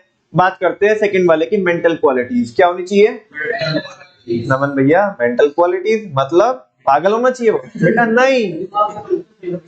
मेंटल क्वालिटीज का मतलब है, सुनो, एक अच्छा सेल्समैन वही है, एक अच्छा सेल्स पर्सन वही है जो आपको एक इमेजिनेशन में ले जाए। किस में ले जाए, इमेजिनेशन में ले जाए, और तुम उस इमेजिनेशन में लॉस्ट हो जाओ। ठीक है ना। तुम उधर बैठे हो और वो तुम्हारे सामने की ऐसी स्टोरी टेलिंग कर रहा है, उसके अंदर इतनी मेंटल क्वालिटीज, मतलब उसका दिमाग इतना तेज चल रहा है कि वो आपको एक सपनों की दुनिया में ले जा रहा है। और तुमने अभी प्रोडक्ट परचेज नहीं किया, तुम उधर सामने बैठे हो, वो जस्ट सामने क्या कर रहा है, स्टोरी टेलिंग कर रहा है, और तुम बस एक इमेजिनेशन में हो कि जब मैं प्रोडक्ट यूज कर रहा हूंगा या कर रही होंगी, ठीक है ना, तो इससे ये फायदा मिलेगा, मैं ऐसा लगूंगा, ऐसी लगूंगी, इससे ये बेनिफिट हो जाएगा, हम इससे ये कर सकते हैं, वो कर सकते हैं, वो सारी इमेजिनेशन वो एट द टाइम क्या कर पाए, क्रिएट कर पाए। उतनी मेंटल क्वालिटीज उसके अंदर होनी चाहिए कि वो आपको एक सपनों की दुनिया में ले जाए। Yes or no? वो मेंटल क्वालिटीज है। देखते हैं, अ good salesman must have a high degree of intelligence, है ना, नॉलेज तो होनी चाहिए, नॉलेज तो होनी चाहिए, इंटेलिजेंस। अब मैंने आपको पहले भी फर्क समझाया था बच्चों, नॉलेज में और इंटेलिजेंस में क्या होता है, फर्क होता है। नॉलेज आपको ये बताएगी कि क्या आंसर करना है, नॉलेज आपको ये बताएगी कि क्या आंसर करना है, लेकिन इंटेलिजेंस आपको ये बताएगी कि सवाल क्या पूछना है, क्वेश्चन क्या करना है। बात समझ में आ रही है? तो क्योंकि कस्टमर से हमें सवाल भी पूछने होते, पहले उसकी सुननी होती है। कभी भी हमेशा याद रखना बच्चों, अगर आप एक अच्छे सेल्समैन बनना चाहते हो, सेल्स पर्सन जो, और ऐसा नहीं है नमन भैया हमें क्या मतलब, हम तो मार्केटिंग करेंगे नहीं, मतलब कभी भी आप पब्लिक डीलिंग करोगे तो ये क्वालिटीज, ये स्किल्स आपके अंदर होनी चाहिए। कभी भी बेटा ज्यादा मत बोलो, पहले अपनी अपनी मत दिखाओ। कस्टमर आया है, तसल्ली से 5 मिनट तुम बिल्कुल चुप रहो, उसको ग्रीट करो, ट्रीट करो अच्छे से, वो सब सही है, लेकिन पहले उसे सुनो, क्योंकि तुम जितना उसके बारे में सुनोगे, उसके बारे में जानोगे, उतना ही तुम्हें सेल्स करने में आसानी रहेगी। पहले उसे खाली होने दो, वो बताना क्या चाहता है। क्योंकि देखो तुम क्या है कि तुम्हें, अभी हमने बोला ना पर्सनल सेलिंग, पर्सनल सेलिंग में हमें रिलेशनशिप क्या करनी होती है, डेवलप करनी होती है ना। और वो रिलेशनशिप हम कभी डेवलप कर सकते हैं जब हम उसे सुनेंगे, हमें उसके बारे में नहीं पता, वो खुद बताएगा, और उसकी बातें सुन करके हमें उसकी बातों को, उसके प्रेफरेंसेस को, उसके टेस्ट को, उसके फेवर को हमें अपने प्रोडक्ट से क्या करना है, रिलेट करना है, मैच करना है, ताकि उसे ये एहसास हो भाई यार तुझे कैसे पता कि मुझे ये पसंद है और ये चीज मुझे इतना फायदा दे सकती है। जब तुम उसे सुनोगे, अपनी अपनी गाओगे ना, तो कभी भी देख लेना, आप ट्राई करके देख लेना, है ना, आप 10 में से 2 सेल भी नहीं कर पाओगे अगर अपनी अपनी गाओगे तो। और कस्टमर की सुनोगे, ठीक है, वो कस्टमर कुछ भी बोले आपको, ठीक है ना, पहले उसको सुनो, वो आपके प्रोडक्ट को बुरा बोल रहा है, भला बोल रहा है, पहले सुनो आराम से इसको, ठीक है ना। और कभी भी वो वैसे बोल दे, कस्टमर उल्टा सीधा बोल दे तुम्हारा प्रोडक्ट बेकार है, तो इसे गुस्सा नहीं होने का, क्या तुम ही पागल हो, तुम्हारे को अकल नहीं है, ऐसी नहीं। अभी आगे आगे आएंगे ना पॉइंटर्स, वहां पे उन्हें रिलेट करूंगा। बात समझ में? पहले उसे, आपको कस्टमर को सुनना चाहिए, देन उसे एक किस में ले जाओ, इमेजिनेशन की दुनिया में ले जाओ, बिल्कुल एक अलग ही, ठीक है ना। तो एक गुड सेल्समैन वही है, अच्छा सेल्समैन वही है जिसकी हाई डिग्री ऑफ इंटेलिजेंस होती है, मतलब सवाल क्या पूछना है, जो उसने बताया सो बताया, जो रह गया अब तुम सवाल से पूछो, ताकि कस्टमर भी कनेक्टेड फील करे कि हाँ यार ये मेरे से जानना चाहता है, मेरे से पूछना चाहता है, मेरी प्रॉब्लम से रिलेट करना चाहता है ना, ताकि ये मेरे को बेस्ट फिटेड प्रोडक्ट ला करके दे कि मेरी प्रॉब्लम के वाले में, मेरी प्रॉब्लम के केस में वो कैसा प्रोडक्ट फिट होएगा, वो क्या कर सके, उस चीज को बाखूबी देख सके, ठीक है ना। और इमेजिनेशन की स्किल्स उसके अंदर होनी चाहिए, ठीक है। He must understand the customer quickly. कई बार देखो क्या होता है कि कस्टमर बोलता रहता है, हमारे यहाँ पे भी कुछ स्टाफ जो नए नए लड़के आते हैं, कस्टमर बोलता रहता है और वो लाते कुछ और भी है, कुछ और भी अपनी मर्जी का, ठीक है ना। फिर कस्टमर थोड़ी देर में परेशान होगा, भैया यार किसको अलॉट कर दिया तुमने, ये इसे पता ही नहीं है मैं कह क्या रही हूँ, ये ला क्या रहा है ना, इसे समझ में नहीं आ रहा, कोई और लड़के को भेजो ना जिसको थोड़ा पता हो कि क्या हम क्या कह रहे हैं। तो उसे कस्टमर को, अच्छा आपके अंदर इतनी स्किल्स होनी चाहिए कि कस्टमर ने इधर आज मतलब बोला, सुनो तो तुम उसे पूरा सुनो, तो उसे बीच में उसकी बातें मत रोको, लेकिन तुम अच्छा तुम वो कह रहे हो क्या, अरे हाँ भैया मैं वही तो कह रही हूँ, मैं वही तो कह रहा हूँ, ये चीज आपके अंदर होनी चाहिए। अरे भैया ये तो आपने यार बहुत कमाल की चीज दिखाई आपने, ये तो जो मैं कह रहा हूँ या कह रही हूँ ये तो उससे भी बेटर है। समझ में? उतना जल्दी आपको कस्टमर को समझ नहीं आना चाहिए, वो अंडरस्टैंडिंग से नो। तो कह रहा है कि he must understand the customer quickly, उसको कस्टमर को बहुत जल्दी से समझना चाहिए, and read his mind accurately, उसके दिमाग को पढ़ ले बस, ठीक है ना। कोई कम्युनिकेशन गैप नहीं होना चाहिए, अदरवाइज प्रॉब्लम हो जाएगी, है ना। उसको ना कस्टमर को उसके माइंड को एक्यूरेटली क्या करना चाहिए, समझना चाहिए, क्रिएटिवली, इमेजिनेशन, कीन ऑब्जर्वेशन, मतलब वो कस्टमर के हर एक एक्शन पे, उसके जेस्चर पे उसकी नजर हो, है ना, वो क्रिएटिवली चीजों को प्रेजेंट करे, इमेजिनेशन में ले जाए, शार्प मेमोरी, उसकी मेमोरी क्या होनी चाहिए, ऐसा नहीं कि कस्टमर ने एक बार कुछ बोला तुम उसे बार बार रिपीट करके पूछ रहे हो, वो बताना क्या अभी थोड़ी देर आपने क्या बोला था, क्या बताया था, तो इस तरह की चीजें नहीं होनी चाहिए। एक बार जो बोल दिया उसे माइंड में रखो, क्योंकि वो कस्टमर आपको इनपुट दे रहा है, क्या दे रहा है, इनपुट दे रहा है, ताकि तुम उसे यूज कर सको उन इनपुट्स को। तो आपकी मेमोरी क्या होनी चाहिए, शार्प होनी चाहिए। And good judgement are necessary for effective selling, और जजमेंट भी आपका क्या होना चाहिए, बताऊं कैसे। देखो कई बार क्या होता है कि कुछ लोग क्या होते हैं कि ये सामान नहीं बिक रहा तो बस किसी भी तरीके से करके इसको चिपकाना है, ठीक है ना, दिखाओ, दिखाने की मना ही नहीं है क्योंकि सबकी अपनी अपनी पसंद है, लेकिन जस्ट सामने वाले की पसंद कुछ और ही चल रही है और तुम उसे अपना प्रोडक्ट निकालने के लिए तुम उसे वो कर रहे हो कि ये बहुत अच्छा लगेगा, और उसे भी समझ में आ रहा है, कह रहे उसे ये समझ में आ रहा है कि नहीं नहीं ये ऐसे टाइम पास कर रहा है, ये तो मेरी सोच से कहीं, भाई यार वो कस्टमर को सुन ही नहीं रहा है, कस्टमर को मेरी ये पसंद है, मेरी वो पसंद है, बिल्कुल ऑल टुगेदर डिफरेंट जा रहा है, और उसे चिपकाने की कोशिश कर रहा है, तो कस्टमर कभी भी नहीं खरीदेगा, इनफैक्ट आगे भी नहीं आएगा, है ना। जरूरी नहीं है कि सारे कस्टमर ऐसे आएंगे कि इस चीज को परचेज करने के लिए आएंगे, जो आपके पास है उसको भी आ सकते हैं, आपका जजमेंट सही हो, आपका क्या हो, जजमेंट सही हो, ठीक है ना। आप उसे जो उसको चॉइस करा रहे हो वो चॉइस आप उस कराते वक्त आप डिसीजन सही ले पा रहे हो कि आपके केस में ये सबसे बेस्ट एंड बेस्ट रहेगा। ऑल्दो ये महंगा है, हमें कोई फर्क नहीं पड़ता, आप चाहे तो आपकी मर्जी है, आप इसके लिए भी जा सकते हो, है ना। इनफैक्ट इसमें हमें क्या होगा, ज्यादा प्रॉफिट होगा। लेकिन अगर जो जितनी प्रॉब्लम आपने बताई है, जो चीजें आपने बताई, उस केस में उसके अकॉर्डिंग ये सबसे बेस्ट है, सस्ता भी है और बहुत अच्छा है, और इसकी तो हम गारंटी ले रहे हैं कि इसमें आपको कभी भी दिक्कत नहीं आएगी। ये जजमेंट आपका होना चाहिए, ऐसा नहीं कि आप कुछ भी मतलब वो कह कुछ रहा है, तुम अपना जजमेंट अलग ही पास कर रहे हो, ठीक है ना। तो एक तो जो सेल्समैन होना चाहिए, अच्छा सेल्समैन होने के लिए आपको नॉलेजेबल होना पड़ेगा, दूसरा मेंटल क्वालिटीज होनी चाहिए, है ना। नेक्स्ट है ऑनेस्टी, आप क्या हो, ऑनेस्ट हो बच्चों, ठीक है ना, आप चीटिंग ना करते हो। हालांकि मैं एग्जांपल दे चुका हूं कि ये भी एक एग्जांपल था ऑनेस्टी का, कि जो आपके पास है और आप उसे अगर चिपकाते हो जबकि कस्टमर की रिक्वायरमेंट कुछ और है, तो ये भी ऑनेस्टी नहीं हुई। आपने उसे अच्छे से बताया, अच्छे से क्या किया, गाइड किया कस्टमर को कि भले ये महंगा है इसको मत जाओ, बाकी मर्जी तो आपकी है, लेकिन ये आपके केस में सबसे अच्छा रहेगा। तो ये भी बच्चों ऑनेस्टी, आपको किसी भी तरीके से चीटिंग नहीं करनी है, आपको आपकी जो इंटीग्रिटी है ना, उसको आपको क्या करके चलना है, प्रीवेल करा के चलना है, ठीक है ना।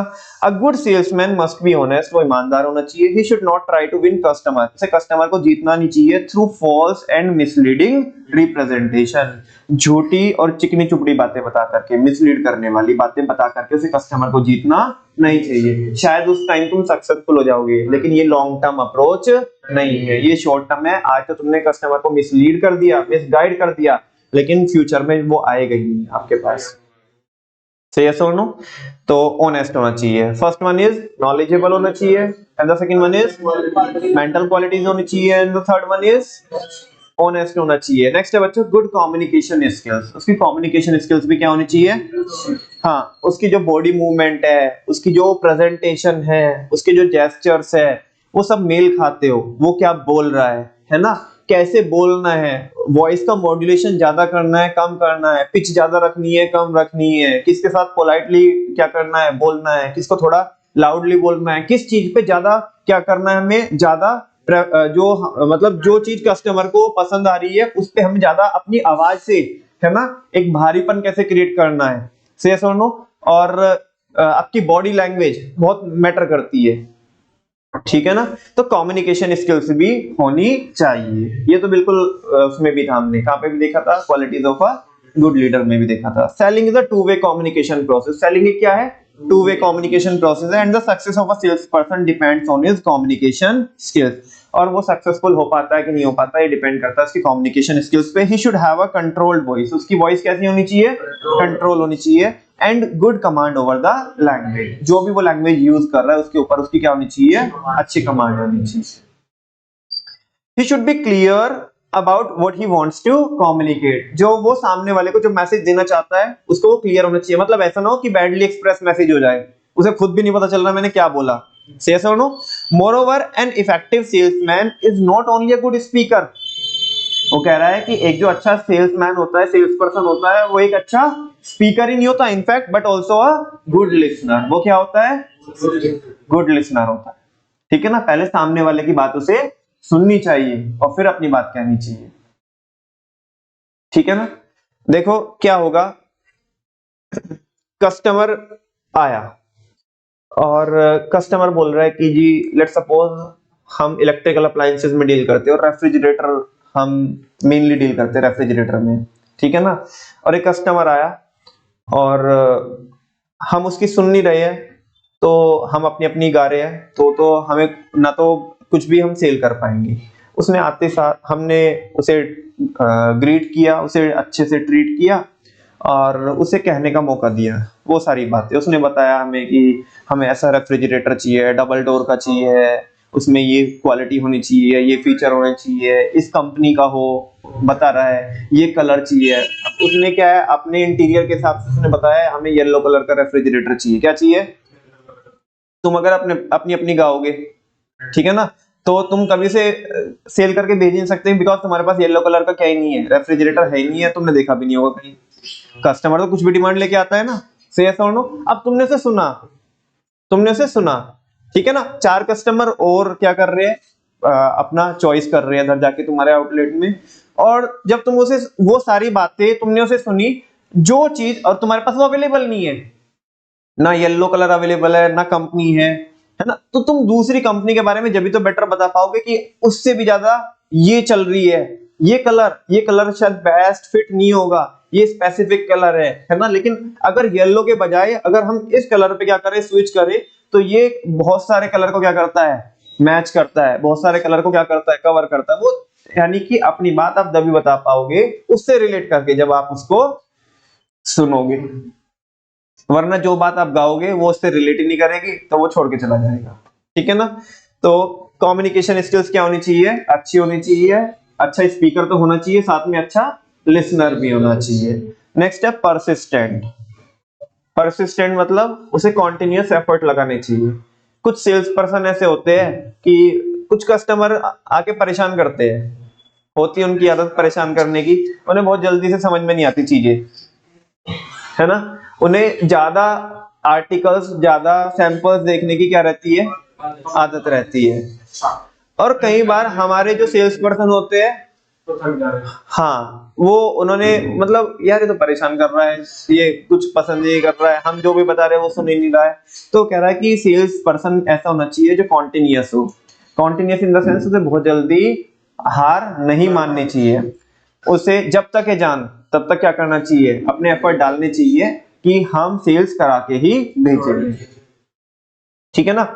A salesman must have the ability to connect the prospective customer with continuous effort. आपको continuous effort के साथ क्या करना पड़ेगा, prospective कस्टमर को क्या करना पड़ेगा, कनेक्ट करना पड़ेगा। ये क्वालिटी आपके अंदर होनी चाहिए। He should not get tired of his customers. वो अपने कस्टमर से जल्दी बोर नहीं हो जाना चाहिए, टायर्ड थक नहीं जाना चाहिए, यार बेकार आदमी है ना, कुछ सुन ही नहीं रहा है। तुम्हें अच्छे से उसे क्या करो, समझाओ। ठीक है ना। वही अगर आप नहीं कुछ कह पा रहे हो तो वंस अगेन उसकी सुनो, उसमें से कुछ ना कुछ वो क्या देगा, इनपुट देगा, है ना। देन फिर घुमा फिरा के आगे पीछे करके, ठीक है ना, चीजों को मैनिपुलेट करके, मतलब मैं देखो अब क्या है कि मेरे को शब्द ऐसे यूज करने पड़ रहे हैं, लेकिन क्या है भाई, गंदा है लेकिन धंधा है, ठीक है ना, मार्केटिंग है, मार्केटिंग पढ़ रहे तो वैसा। तो कह रहे हैं कि अपने कस्टमर से तुम्हें थक जाना नहीं चाहिए, जब तक है जान आपको कोशिश करनी चाहिए कि सेल्स कराएंगे। ठीक है ना, चिपकाना नहीं है, सेल्स करा के भेजेंगे अच्छे से, सामने वाले को सेटिस्फाई करके। नेक्स्ट, वेरी गुड, खुश करके। नेक्स्ट है टैक्टफुलनेस। क्या है टैक्टफुलनेस? क्या होती है बच्चों? टैक्टफुलनेस होती है कि अगर कस्टमर सीधे सीधे नहीं मान रहा, वो एक कहावत है अपने यहाँ पे कि अगर सीधी उंगली से घी नहीं निकलता तो उंगली को टेढ़ी कर। ठीक है ना। वो बच्चा कह रहा है कि नहीं, टेढ़ी भी करने की जरूरत नहीं है, आजकल हमने नए तरीके निकाल लिया, कह रहे गैस पे रख देंगे। ठीक है, तरीका पुराना है, रिश्ता वही है, सोच नहीं है। बिल्कुल सही बात है। तो वही टैक्स, ऐसे नहीं मान रहा है तो ऐसे मानेगा, ऐसे नहीं मान रहा है तो ऐसे मानेगा, कोई तो तरीके से मानेगा। ठीक है ना। टैक्टफुलनेस, वैसे तो कमाल हो आप, हाँ जी, a salesman must be tactful. एक सेल्समैन क्या होना चाहिए? टैक्टफुल होना चाहिए, as he has to deal with human being, क्योंकि उसको किससे डील करना होता है? और ह्यूमन बीइंग की नेचर कैसी होती है वो सारे बच्चों को पता है। सो डिफर इन एटीट्यूड, लोग क्या होते हैं? एटीट्यूड में क्या होते हैं? अलग अलग होते हैं। वो एटीट्यूड वाला, वो वाला एटीट्यूड नहीं, वो दिखाने वाला जो तुम सोच रहे हो, ठीक है ना। उनका जो बिलीफ सिस्टम होता है, उनकी लाइकिंग डिसलाइकिंग होती है, टेस्ट एंड प्रेफरेंस होता है, वो अलग अलग होता है ना। उनका व्यू पॉइंट क्या होता है? अलग होता है। उनकी रिक्वायरमेंट क्या होती है? अलग होती है, ठीक है ना। He must be capable of adjusting himself as per the situation, वो अपने आप को क्या कर ले? एडजस्ट कर ले, किसके अकॉर्डिंग? कस्टमर बहुत पोलाइट है तो उसके साथ बहुत ज्यादा ऊंची आवाज में बात मत कीजिएगा, वो डर जाएगा कस्टमर, ठीक है ना। अच्छा, कस्टमर ऊंची आवाज में क्या कर रहा है? बात कर रहा है, तो तुम भी अपनी वॉइस मॉड्यूलेशन उसी के अकॉर्डिंग क्या कर लो? एडजस्ट कर लो। बहुत ज्यादा प्यार से बोलोगे, ठीक है ना, तो तुम्हें कुछ भी नहीं मानेगा, तो तुम्हें सुनेगा भी नहीं वो। समझ में आ रही है बात? तो आपको हर कंडीशन के अकॉर्डिंग, हर सिचुएशन के अकॉर्डिंग क्या करना होता है? अपने आप को मैनेज करना होता है, डालना होता है अपने आप को, ठीक है ना। तो टैक्टफुलनेस, ये खूबी आपके अंदर होनी चाहिए। नेक्स्ट है फिजिकल क्वालिटीज। ऐसा ना हो यार आप बिना नहाए धोए खड़े उधर वहां पे, बिल्कुल सही बात है। आप परफ्यूम के शोरूम पे काम कर रहे हो, आप रेडीमेड गारमेंट्स के शोरूम पे आप हो, आप बिल्कुल, है ना। आप एक अच्छे से, आपने वेल ड्रेस्ड हो, है ना, अच्छे से आपने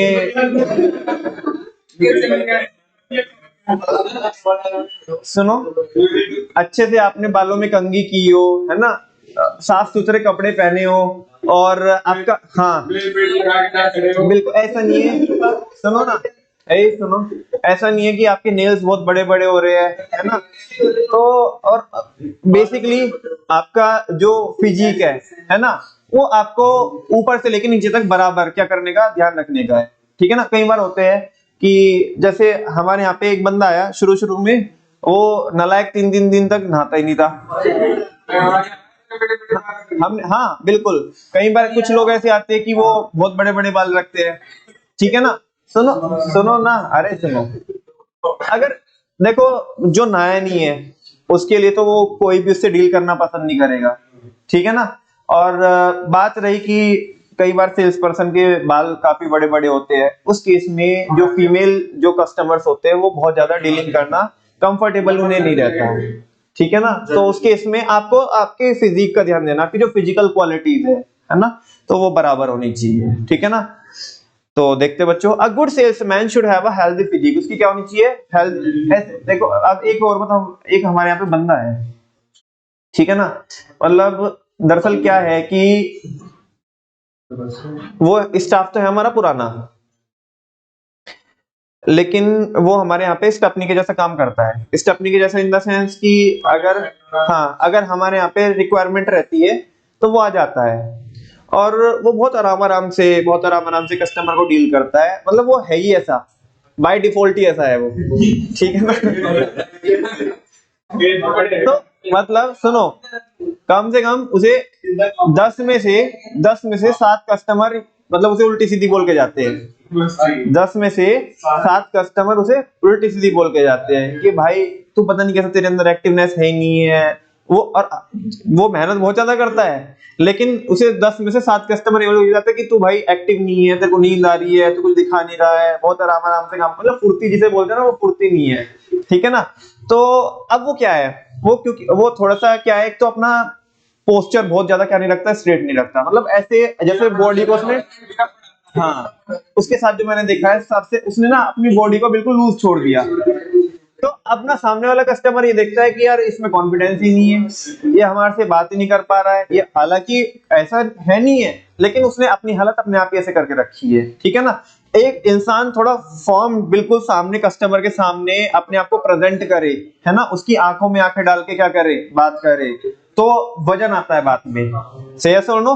लेकिन अगर ऐसे थका हुआ पड़ा है, बिल्कुल उसने बॉडी को छोड़ दिया, बिल्कुल लूज छोड़ दिया, कस्टमर को भी लगता है कि इंटरेस्टेड ही नहीं है, ठीक है ना। चलो, हाँ बिल्कुल सही बात है। और फिर हमें बाद में बोल के जाता है कि ऐसे ऐसे लड़के मत रखा करो, ठीक है ना। इन्हें बस सवालों सुबह से लेकर शाम तक, ठीक है। सुनो जी, अरे a good salesman should have a healthy physique. एक जो अच्छा सेल्समैन होता है उसकी क्या होनी चाहिए, एक हेल्दी फिजिक होनी चाहिए एंड एन अट्रैक्टिव पर्सनालिटी, और उसकी पर्सनालिटी कैसी होनी चाहिए बच्चों, अट्रैक्टिव होनी चाहिए। गुड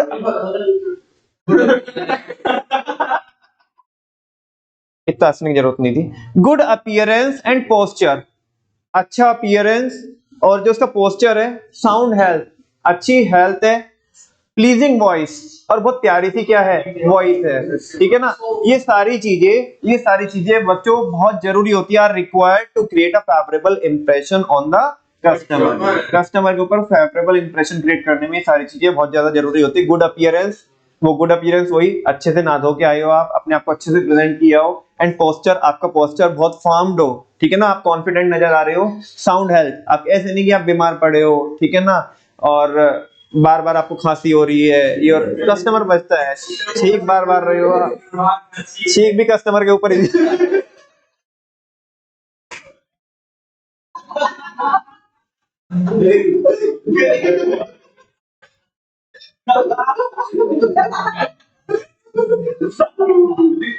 साउंड हेल्थ और प्लीजिंग वॉइस, ये सारे फैक्टर बहुत जरूरी होते हैं। से सुनो, नेक्स्ट है बच्चों, सुनो बच्चों, नेक्स्ट है कॉर्टेसी। क्या है, एक जो सेल्समैन है ना, वो बहुत पोलाइट होना चाहिए। हाँ, उसके अंदर सिंपैथी होनी चाहिए कि वो सामने वाले से क्या कर ले, कनेक्ट कर ले। मतलब ऐसा नहीं है, सुनो, कुछ कस्टमर होते हैं बेचारे, वो बहुत दुख में आते हैं, है ना, वो बहुत दुख में आते हैं, लेट कुछ भी उनके साथ हादसा हो गया होता है, हमें क्या मालूम है से, ठीक है ना, लेकिन तुम उस केस में उससे हंस हंस के बात कर रहे हो।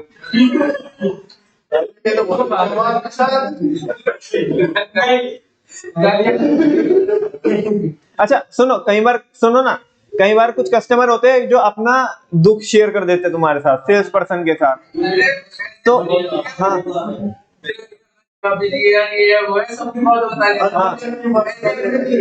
वो अपने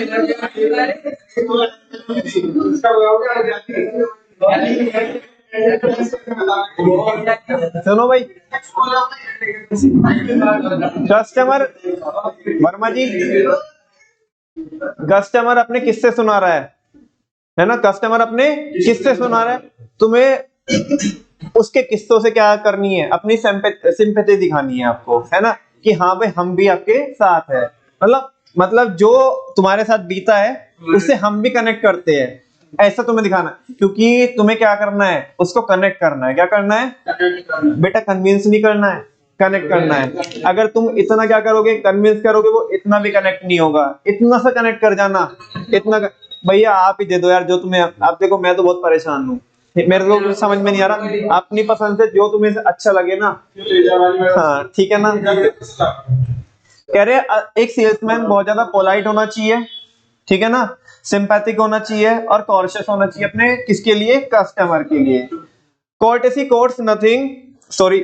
coast nothing but wins a reputation, बहुत पोलाइटली बोलने में, है ना, अगर आप बहुत ज्यादा कॉशियस हो तो उस केस में अगर आप सिंपैथी रखते हो अपने कस्टमर के साथ तो इसमें पैसा नहीं लगता बेटा, लेकिन आप कस्टमर का ट्रस्ट और अपनी रेपुटेशन क्या कर लेते हो, बिल्ड कर लेते हो। वो कहते हैं ना कि मीठा बोलने में जाता कुछ नहीं है, पैसा नहीं लगता, लेकिन सामने वाले को अपना बनाया जा सकता है। Say yes or no?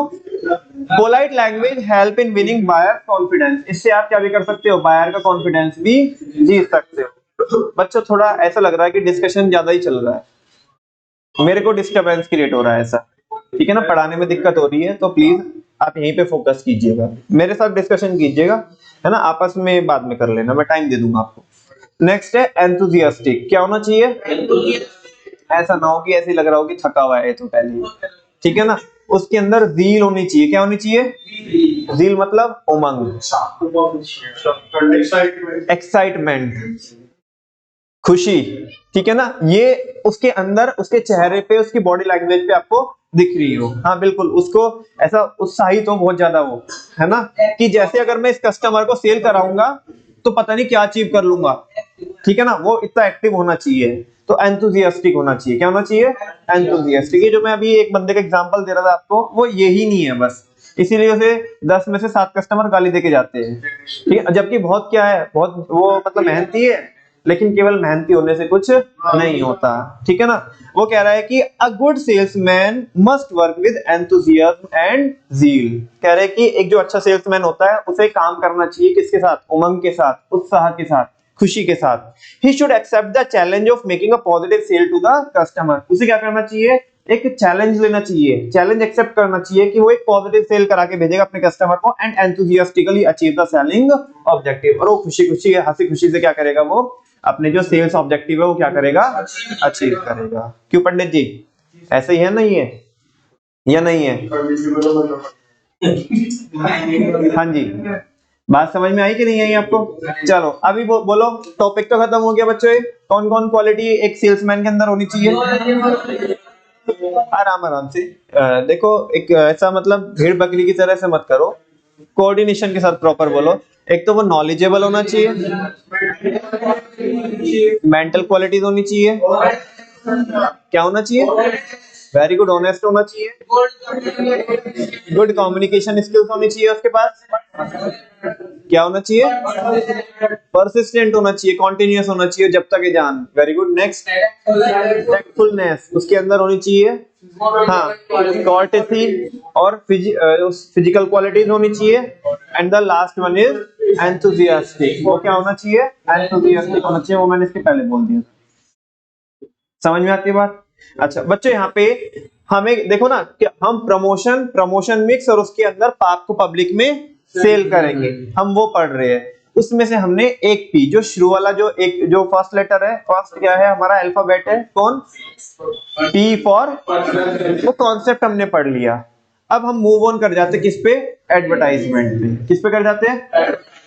ये थोड़ा सा बड़ा टॉपिक है, शुरू करते हैं। सारे बच्चों को पता है कि एडवर्टाइजिंग में क्या होती है, वन साइडेड कम्युनिकेशन होती है। क्या होती है? तो यहाँ पे डायलॉग क्रिएट नहीं होते, ये यहाँ पे क्या क्रिएट होते हैं, मोनोलॉग क्रिएट होते हैं। केवल अपनी अपनी बात कही जाती है, सामने वाले की सुनी नहीं जाती। अब वो चिंटी बोल के चले जाती है, 7 हफ्तों में पाई गोरा निखार। हम कह रहे हैं अरे सुन तो रुक, हम उसे पूछने की नहीं कर सकते, पॉसिबल ही नहीं है, ठीक है ना, बिकॉज वो वन साइडेड कम्युनिकेशन है। सही सुनो। लेकिन अगर चिंटी वहां पे हो, आउटलेट पे हो, और हम उसके नजरों के सामने हो, और चिंटी बोले कि 7 हफ्तों में पाई गोरा निखार, हम पूछ लेंगे नहीं पूछ लेंगे उससे, उसे बताना पड़ेगा कि नहीं बताना पड़ेगा?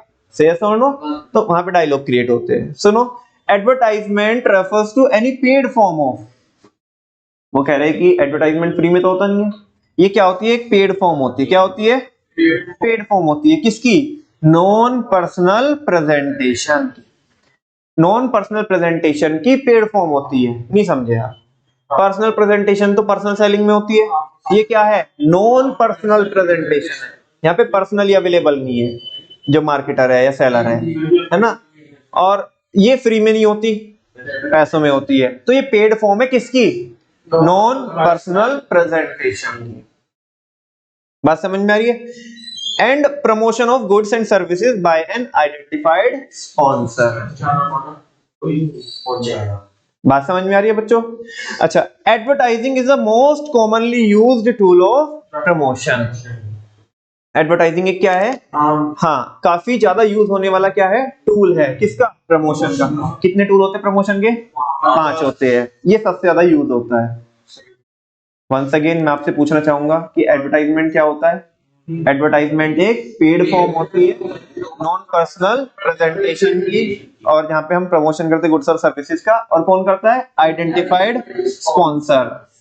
कौन करता है? Identified sponsor. 3 चीजें आपको देखनी है एडवर्टाइजमेंट में। एक तो आइडेंटिफाइड स्पॉन्सर होता है, अभी बात करूंगा उसकी भी, आइडेंटिफाइड स्पॉन्सर की। दूसरा क्या होता है? ये पेड फॉर्म होती है। क्या होती है? ये बहुत आसान है, पैसों में होता है। और तीसरा क्या है? Non personal presentation. ये क्या होती है? नॉन पर्सनल प्रेजेंटेशन होती है। बात समझ में आ रही है? यहाँ पे फेस टू फेस नहीं होता है ना, नॉन मतलब पर्सनली नहीं होता, नॉन पर्सनल होता है।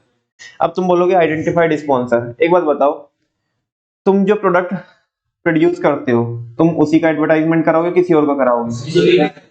अपने प्रोडक्ट को एडवर्टाइजमेंट कराओगे। और हर एक प्रोडक्ट को कोई ना कोई तो क्या करता है, स्पॉन्सर करता है कि नहीं करता है? से यस और नो? तो इंडिविजुअल जो फर्म होती है, जो फर्म है, उसको बोल रहे हैं आइडेंटिफाइड स्पॉन्सर। एक आइडेंटिफाइड, भाई एक बात मान लिया मेरे को क्या करनी है, एडवर्टीजमेंट करनी है, ठीक है ना, तो मैं कौन हुआ, मैं अपनी क्लासेस का ही क्या करूंगा, एडवर्टीजमेंट करूंगा, और मैं कौन हुआ, आइडेंटिफाइड स्पॉन्सर, और मैं पैसे देके कराऊंगा, क्या कराऊंगा, पैसे देके कराऊंगा, तो ये हो गई पेड फॉर्म। और वो जो कराऊंगा वो है क्या, अभी एग्जांपल भी दिखाऊंगा मैं उसका, ठीक है ना, वो है क्या, हाँ जी, नॉन पर्सनल प्रेजेंटेशन, ठीक है ना। आगे बच्चों, एडवर्टाइजमेंट प्रोवाइड्स इंफॉर्मेशन और details regarding benefits, price and availability of goods and services. कह रहा है कि एडवर्टाइजमेंट क्या देता है, एडवर्टाइजमेंट से आपको क्या मिलती है, इंफॉर्मेशन मिलती है या डिटेल्स मिलती है, किसके रिगार्डिंग, कि प्रोडक्ट का बेनिफिट क्या है, उसका प्राइस क्या है, उसकी अवेलेबिलिटी क्या, मतलब कैसे कैसे वो गुड्स या कहाँ पे वो अवेलेबल है, गुड्स और सर्विसेज जो भी है। The basic purpose is to increase the demand and sales of goods and services. वंश मुझे समझ में नहीं आया ये क्या है, ये वाला बुलेट, जो हमारी डिमांड और जो सर्विसेज की डिमांड है उसे इंक्रीज। हाँ ये क्या बोल रहा है कि जो बेसिक पर्पस होता है किसका, एडवर्टाइजमेंट का, वो क्या करता है, बेसिक पर्पस क्या है उसका,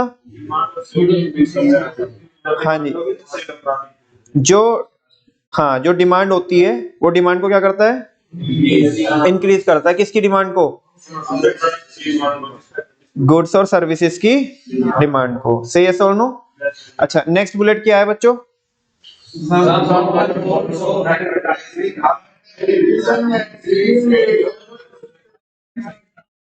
हाँ कुछ जो कॉमन मोड होते हैं किसके, एडवर्टाइजिंग के, वो हम किसके थ्रू करा सकते हैं एडवर्टाइजमेंट, टेलीविजन के थ्रू करा सकते हैं, मैगजीन्स के थ्रू करा सकते हैं, रेडियो के थ्रू, न्यूज़पेपर के थ्रू, एक्सेट्रा एक्सेट्रा। से यस और नो। हाँ जी बच्चों, बात समझ में आती है ना आपको, कोई डाउट तो नहीं है, आगे चल सकते हैं क्या, चलो आगे देखते हैं बच्चों, फीचर्स ऑफ एडवर्टाइजिंग। और आप देखोगे यहाँ पे तो आपको तीन चीजें मिलेगी जो मैंने अभी ऊपर भी बताया था आपको, किसमें, एडवर्टाइजिंग की डेफिनेशन में, कि एडवर्टाइजिंग क्या होती है, पेड फॉर्म होती है किसकी, नॉन पर्सनल प्रेजेंटेशन की, जो कौन कराता है, आइडेंटिफाइड स्पॉन्सर। तो आप देख लो यहाँ पे वही तीन फीचर लिखे हुए हैं किसके, एडवर्टाइजिंग के। The important features of advertising are as follows. पहली है paid form. Advertising is a paid form of communication. ये क्या होती है बच्चों, पेड फॉर्म होती है कम्युनिकेशन की। The sponsor has to bear the cost of communicating with prospective customers. जो स्पॉन्सर होता है उसे क्या करनी होती है, कॉस्ट बियर करनी होती है, किसकी, कम्युनिकेट करने की, यानी कि वो एडवर्टाइज करने की कॉस्ट बियर करनी होती है किसके, क्योंकि वो कम्युनिकेट करना चाहता है किसको, प्रोस्पेक्टिव कस्टमर। अरे बेटा अगर ऐड तुम कराओगे तो खर्चा तुम्हें तो बियर करना पड़ेगा ना, तो वही तो बोल रहा है, ये पेड फॉर्म होती है। क्या होती है, फ्री में नहीं होती है, पेड फॉर्म होती है। नेक्स्ट है इम्पर्सनैलिटी। इम्पर्सनैलिटी मतलब पर्सनल की non personal, non. Advertising is an impersonal method. ये कैसा मेथड होता है, of promotion, as there is no direct face to face contact between the customer and the advertiser. क्योंकि कोई फेस टू फेस क्या नहीं होता, बोलो ना, फेस टू फेस कॉन्वर्सेशन नहीं होता किसके बीच में, कस्टमर के बीच में और एडवर्टाइजर। फेस टू फेस नहीं होता। जब फेस टू फेस नहीं होगा तो डायलॉग क्रिएट होगा कि मोनोलॉग। अभी बता रहा हूँ इसका example, it creates a monologue. ये क्या क्रिएट करता है, मोनोलॉग, यानी कि one sided communication and not a dialogue. इसका एग्जांपल दिखाऊंगा आपको। अभी तुम मेरे को बताना कि देखो अभी मैं जो भी आपको बताऊंगा कि तुम उससे बातचीत कर सकते हो क्या, ठीक है ना। चलो देखते हैं बच्चों।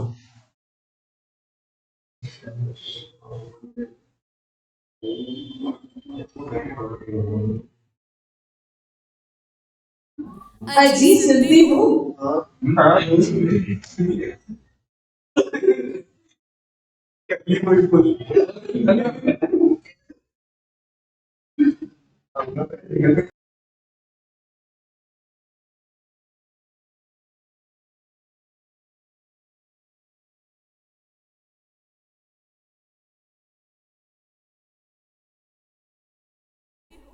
हाँ हाँ भाग्यवान, बताओ क्या बात है। अजी हमारे और बच्चों के सारे कपड़े पुराने और बहुत ही ओल्ड फैशन हो गए हैं, और देखो ना 3-4 शादी में भी जाना है। मुझे तो बहुत टेंशन हो रही है। श्रद्धा की मम्मी ने तो शॉपिंग भी कर ली, वो तो अपने और अपने बच्चों के लिए बहुत अच्छे अच्छे कपड़े लाई हैं। अरे भाग्यवान, इसमें टेंशन लेने की क्या बात है। हम भी आज ही चलते हैं। अभी पर मुझे समझ नहीं आ रहा कि हम कपड़े लेकर कहाँ से आए, जहाँ पर मेरे तुम्हारे बच्चों के सबके कपड़े मिल जाएं, वो भी बेहतर क्वालिटी में। अरे भाग्यवान, तो इसमें तो सोचने वाली कोई बात ही नहीं है। जब हमारे भुड़ाना में कांदला रोड पर है अमित फुट केयर्स के पास वर्धमान, और तो और वहाँ पर विंटर सेल भी चल रही है जिसमें एक्स्ट्रा डिस्काउंट भी मिल रहा है। अरे वाह, ये तो बहुत ही खुशी की बात है। और श्रद्धा की मम्मी बता रही थी कि वे भी वर्धमान वालों के यहाँ से ही लाए हैं, तो हम भी आज ही और अभी वहीं चलते हैं। जरा एक बार नाम और पता दोबारा बताना। वर्धमान अमित फुट केयर के पास कांदला रोड।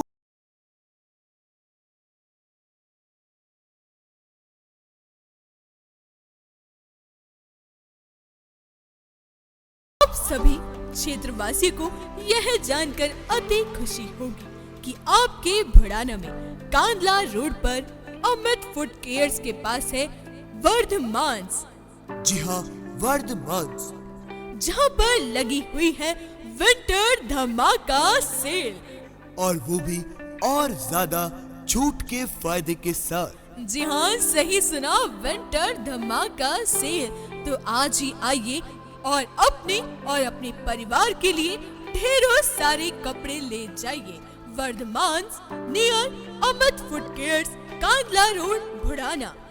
जी हाँ, वर्धमान, जहाँ पर जेंट्स के लिए, लेडीज के लिए, बच्चों के लिए बेहतर क्वालिटी एवं अनेकों वैरायटी में कपड़े मिलते हैं, जैसे जेंट्स के लिए coat pant, blazer jacket, jersey sweater.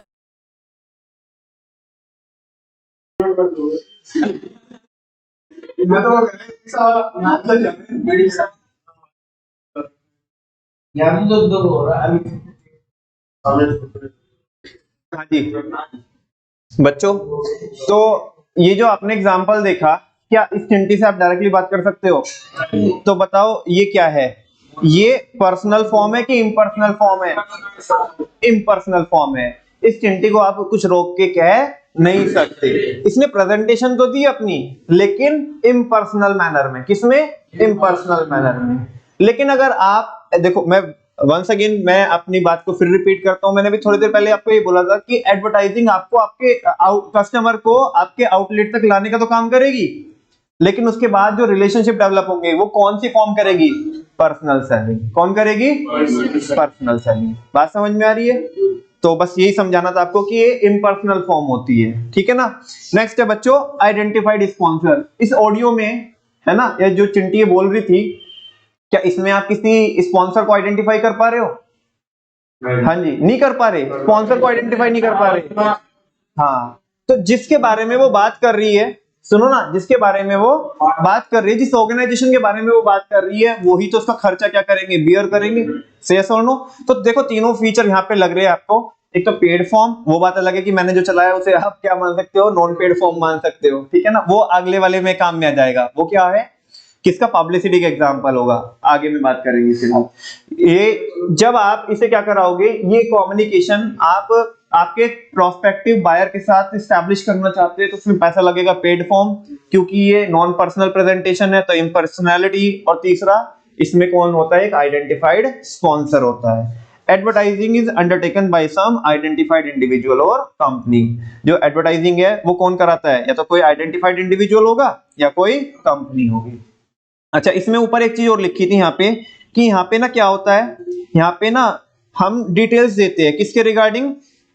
Product के बेनिफिट के रिगार्डिंग, प्राइस के रिगार्डिंग, अवेलेबिलिटी कहाँ पे है, कैसे है, वो सारी चीजें। तो आप इस ऑडियो में भी देख रहे थे, अभी वो उसके आगे भी बहुत सारी इंफॉर्मेशन देती कि ये प्रोडक्ट वगैरह ऐसे ऐसे मिलते हैं, एक्स्ट्रा डिस्काउंट ये वो वगैरह करके। तो वो जो भी एडवर्टाइजिंग होती है वो सारी इंफॉर्मेशन आपको प्रोवाइड करता है, ठीक है ना। चलो बच्चों, अभी तक हमने क्या देखा बच्चों? बताओ ना। अभी तक हमने आज की क्लास में कौन से टॉपिक पढ़े? एक तो हमने पहले तो वो रैप अप किया था, सिक्स सिग्मा, उसकी वीडियो देखी थी। उसके बाद हमने चालू किया प्रमोशन। फिर हमने प्रमोशन में उसके अंदर आपको पब्लिक में सेल करेंगे वो नाम देखे। फिर हमने पर्सनल सेलिंग, फिर उसके फीचर। कितने फीचर होते हैं? 2। पहला एक तो पर्सनल फॉर्म है और दूसरा डेवलपमेंट ऑफ रिलेशनशिप। फिर एक और टॉपिक देखा हमने, qualities of a good salesman. एक अच्छे सेल्समैन की क्या क्या क्वालिटीज होनी चाहिए। फिर नेक्स्ट क्या है बच्चों, नेक्स्ट टॉपिक हमने देखा एडवर्टाइजिंग। ठीक है ना, कि एडवर्टाइजमेंट क्या होता है और एडवर्टाइजमेंट के फीचर क्या होते हैं। अब बात करते हैं रोल ऑफ एडवर्टाइजिंग, कि एडवर्टाइजिंग का रोल क्या होता है। ठीक है ना, ये किस चीज में क्या करती है, हेल्प करती है, तो वो चीज देखेंगे बच्चों। Role of advertising, advertising plays an important role. ये एक इंपॉर्टेंट रोल प्ले करती है। It will be clear from the following point. ये आपको इन बातों से, इन पॉइंटर से पता चल जाने वाला है। पहला क्या है, क्रिएट्स डिमांड। इससे क्या क्रिएट होती है बच्चों, डिमांड क्रिएट होती है।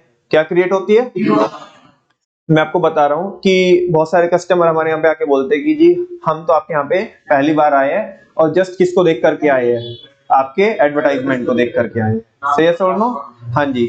और लेट्स सपोज बच्चों, अगर हम उस एडवर्टाइजमेंट में क्या करते हैं कि हम कुछ वाउचर वगैरह देते हैं कस्टमर को, कि अगर वो कस्टमर आकर के वो वाउचर हमें दिखाता है तो हम उसको 5% क्या देते हैं, एक्स्ट्रा देते हैं। से यस और नो। तो इससे कहीं ना, जो हम चीजें कर रहे हैं, इससे हमारे प्रोडक्ट की डिमांड क्रिएट हुई कि नहीं हुई बच्चों, बिल्कुल। अल्टीमेटली मकसद ही क्या होता है एडवर्टाइजिंग का, डिमांड को क्रिएट करना। तो सबसे पहला रोल, सबसे पहला फंक्शन, सबसे पहला काम आप बोल सकते हो कि एडवर्टाइजिंग का ये होता है कि हमारे प्रोडक्ट की क्या करता है, डिमांड क्रिएट करता है। It helps to create demand by informing prospective customers.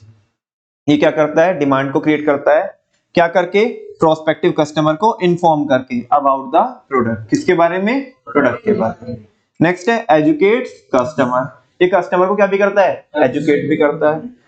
जिन चीजों के बारे में कस्टमर को नहीं पता है कि मार्केट में ऐसी भी कोई चीज आ रही है, इसका यूज ऐसे होता है, तो एडवर्टाइजिंग से वो भी पता चलती है। यानी कि कस्टमर को एजुकेट करने का भी हम काम करते हैं। ठीक है ना, किसकी हेल्प से, एडवर्टाइजिंग की हेल्प से, है ना। जो बातें कस्टमर को पता होनी चाहिए। कई बार देखो कोई जो एडवर्टाइजर होता है, यानी कि आइडेंटिफाइड स्पॉन्सर होता है, वो कई बार अपने एडवर्टाइजमेंट में इस चीज का भी मैसेज देता है कि आपको इन प्रोडक्ट से बच के रहना चाहिए। ये प्रोडक्ट आपकी हेल्थ के लिए क्या हो सकते हैं। मान लो कोई फूड प्रोवाइडर है ना, तो वो बता सकता है कि आपको इन चीजों से बचना चाहिए, और फिर वो बताता है कि हमारे प्रोडक्ट में ये चीजें नहीं है ना। कस्टमर को उसने इन्फॉर्म भी किया और उसे एजुकेट भी किया कि इस चीज से आपको बचना चाहिए। हाँ, अच्छा, हाँ, ये बिल्कुल सही बोल रहा है कि ये हमारा क्या है, टूथपेस्ट है और ये है साधारण टूथ। नाम तो नहीं ले सकते, साधारण बोलते हैं। हाँ, हमारे टूथपेस्ट में नमक, ऐसा कुछ करके वो चिंटी बोलती है। ठीक है ना, आपके टूथपेस्ट में क्या है,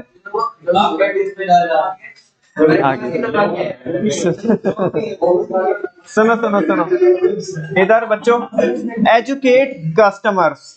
वो बोल रहे हैं it educates consumers by informing them about the availability of different product in the market. वो कंज्यूमर, जो एडवर्टाइजमेंट होते हैं, एडवर्टाइजमेंट कंज्यूमर को ये भी इन्फॉर्म करने का काम करते हैं कि मार्केट में क्या क्या अलग अलग प्रोडक्ट अवेलेबल रहते हैं और किन चीजों से, वो चीज नहीं लिख रही है इसमें, मैं बता रहा हूँ आगे से आपको कि किन किन प्रोडक्ट से आपको बच के रहना चाहिए और किन किन को आपको अडॉप्ट करना चाहिए। ऑब्वियसली बात है कि जो आइडेंटिफाइड स्पॉन्सर होगा वो यही बोलेगा कि इनसे बचना चाहिए, हमारे में ये नहीं है तो हमारा ही लो। ठीक है ना। नेक्स्ट है, सुनो ना, इतनी भी, अरे सुन लो यार, इतनी भी क्या जल्दी है। जनरेट एम्प्लॉयमेंट, इससे ना क्या भी जनरेट होता है, एम्प्लॉयमेंट भी जनरेट होता है। क्या जनरेट होता है नमन भाई, अजीब सी बात है, मतलब कुछ भी यार, पढ़ाने के नाम पे कुछ भी आप मजाक करोगे कि एम्प्लॉयमेंट कैसे जनरेट होता है, बताओ कैसे होता है। जैसे हमने वो ऑडियो सुनाई अभी आपको, वो कह रहा है कि वो ई रिक्शा वाले को क्या एम्प्लॉयमेंट मिला। Very good. हाँ, वो जो जहाँ से जिस हमने लैब से क्या कराई है उसकी रिकॉर्डिंग कराई है तो उसको काम मिला। बिल्कुल सही बात है। जिससे साउंड सिस्टम इंस्टॉल कराया उसे एम्प्लॉयमेंट मिलेगा। अच्छा, उसके लिए क्या किया, उसके लिए जो हमने जो होर्डिंग्स, बड़े बड़े होर्डिंग्स लगवाए होंगे, है ना, तो जो प्रिंटिंग प्रेस है उन्हें क्या मिला, काम मिला। से सुनो, हमारे प्रोडक्ट की क्या होगी, डिमांड बूस्ट होगी, तो हम एक्स्ट्रा लोगों को क्या देंगे, जॉब, उन्हें हायर करेंगे, उन्हें जॉब देंगे, तो एम्प्लॉयमेंट जनरेट। ये तो चलो मैंने छोटा लेवल का एग्जांपल दिया। अच्छा, और थोड़ा अच्छा स्टैंडर्ड सा एग्जांपल है कॉर्पोरेट लेवल पे। बिल्कुल, बिल्कुल, जैसे वो कह रहा है कि कि हमने कोई एक एड की शूटिंग कराई, क्या कराई? तो जो वीडियोग्राफी करने वाले हैं, फोटोग्राफी करने वाले हैं और जो एडिटिंग करने वाले हैं, ठीक है ना, स्क्रिप्ट राइटर है, वेरी गुड, जो आर्टिस्ट है, ठीक है ना, कोरियोग्राफर है, तो इन सबको क्या मिलेगा? तमाम लोगों को क्या मिलेगा? काम मिलेगा। बिल्कुल। तो बच्चों, एडवर्टाइजिंग का काम ये होता है, उसका फायदा ये है, उसका रोल ये है कि उससे एम्प्लॉयमेंट भी क्या होता है? जनरेट होता है। It generates employment by creating various kind of jobs for artists, scriptwriters, designers, animators, etc. तुम देखो कि आजकल एड में वो कितनी जबरदस्त VFX यूज करते हैं, तो क्या उन सब लोगों को काम नहीं मिलता? बिल्कुल काम मिलता है, ठीक है ना। एक कंपनी बहुत मोटी मोटी अमाउंट क्या करती है, बहुत बड़ा बजट अलॉट करते हैं किसी एड कैंपेन को, और मैं आपको मतलब जो एडवर्टीजमेंट में है, जितने भी जो एडवेंचरस जो इवेंट होते हैं उनको स्पॉन्सर करने में रेड बुल कितना, देखो कितना पैसा खर्च करती है ना, कि जहाँ पे उससे स्पेस से क्या करना हो, उधर लोगों को कूदवाना हो ऐसे नीचे, ठीक है ना, मतलब वो क्या एक फॉर्मूला 1 है या बाकी जो बाइकिंग वगैरह होती है ना, माउंटेन्स वगैरह पे, वो इस तरह के जितने भी एडवेंचरस इवेंट ऑर्गेनाइज करवाना, तो ये सब कौन है? ये सब कौन करती है? रेड बुल करती है, ठीक है ना। तो ये सारी चीजें जो होती है बच्चों, कहीं ना कहीं इनके पीछे जितनी भी एक्टिविटीज होती है, इनमें जॉब्स तो क्रिएट होती ही है। नेक्स्ट है सस्टेन्स द मीडिया। मुझे बताओ, आप आज तक देखते होंगे या बहुत सारे और भी तमाम चैनल्स देखते होंगे, क्या वो आपसे कोई पैसा चार्ज करते हैं? रिचार्ज, वो मत बोलना हमने रिचार्ज कराया है, ठीक है ना। वो क्या आपसे कि भाई तुमने इतने घंटे देखा?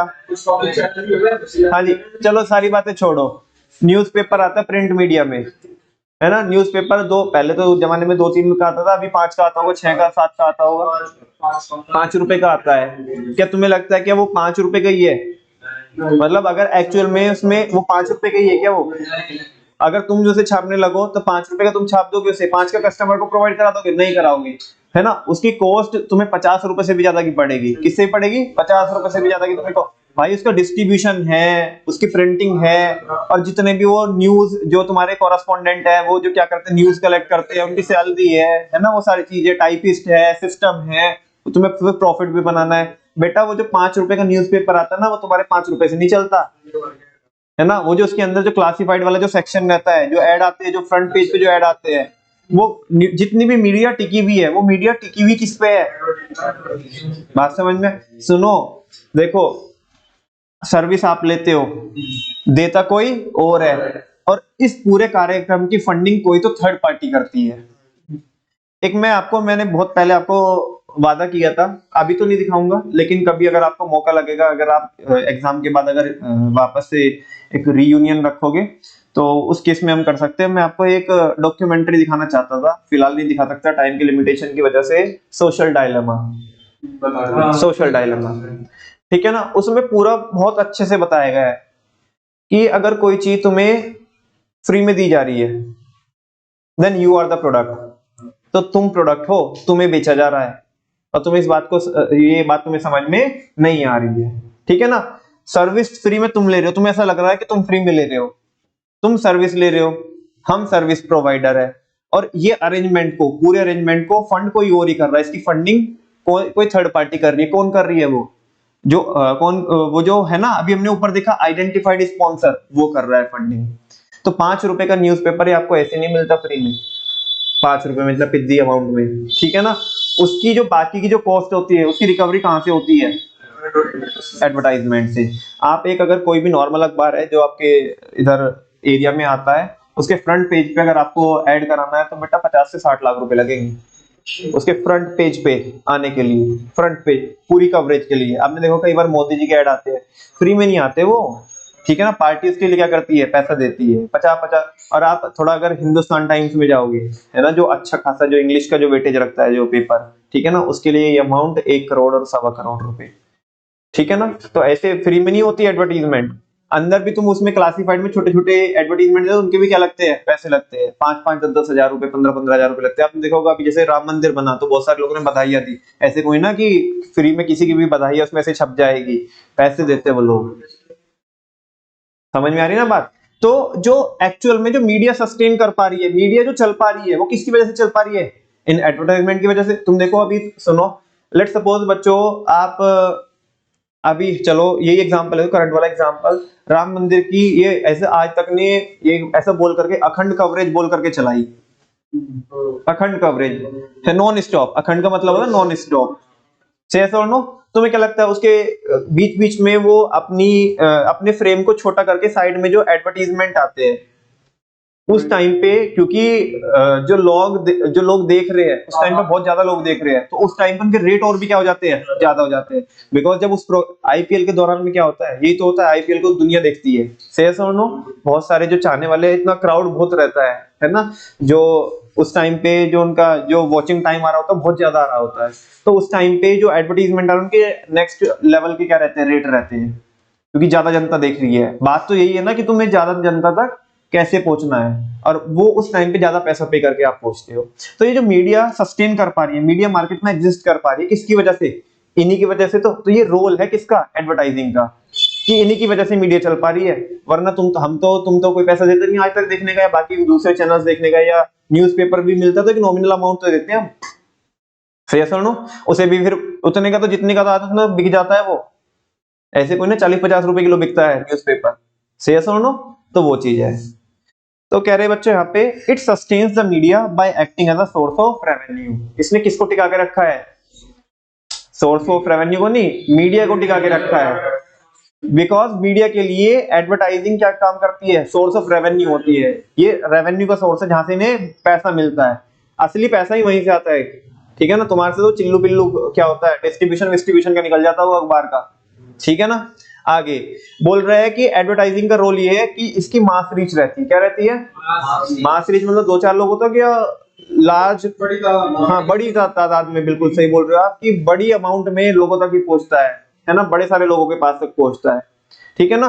तो वो होता है एडवर्टाइज। देखो सुनो, कई बार ये सब बोला जाता है कि एडवर्टाइजिंग करना बहुत महंगा होता है ना। जैसे अभी बोला कि जी 5 करोड़ रुपए लग गए एडवर्टाइजमेंट कैंपेन को रन करने में, लेकिन तुम देखोगे ये ओवरऑल टोटलिटी में देख रहे हो, तो टोटलिटी में तो ये क्या है, ज्यादा है। तुम्हें लोगे हे दैया 5 करोड़ रुपए, ठीक है ना, 5 करोड़ रुपए, लेकिन तुम वो 5 करोड़ खर्च करके 25 करोड़ लोग तक पहुंचे।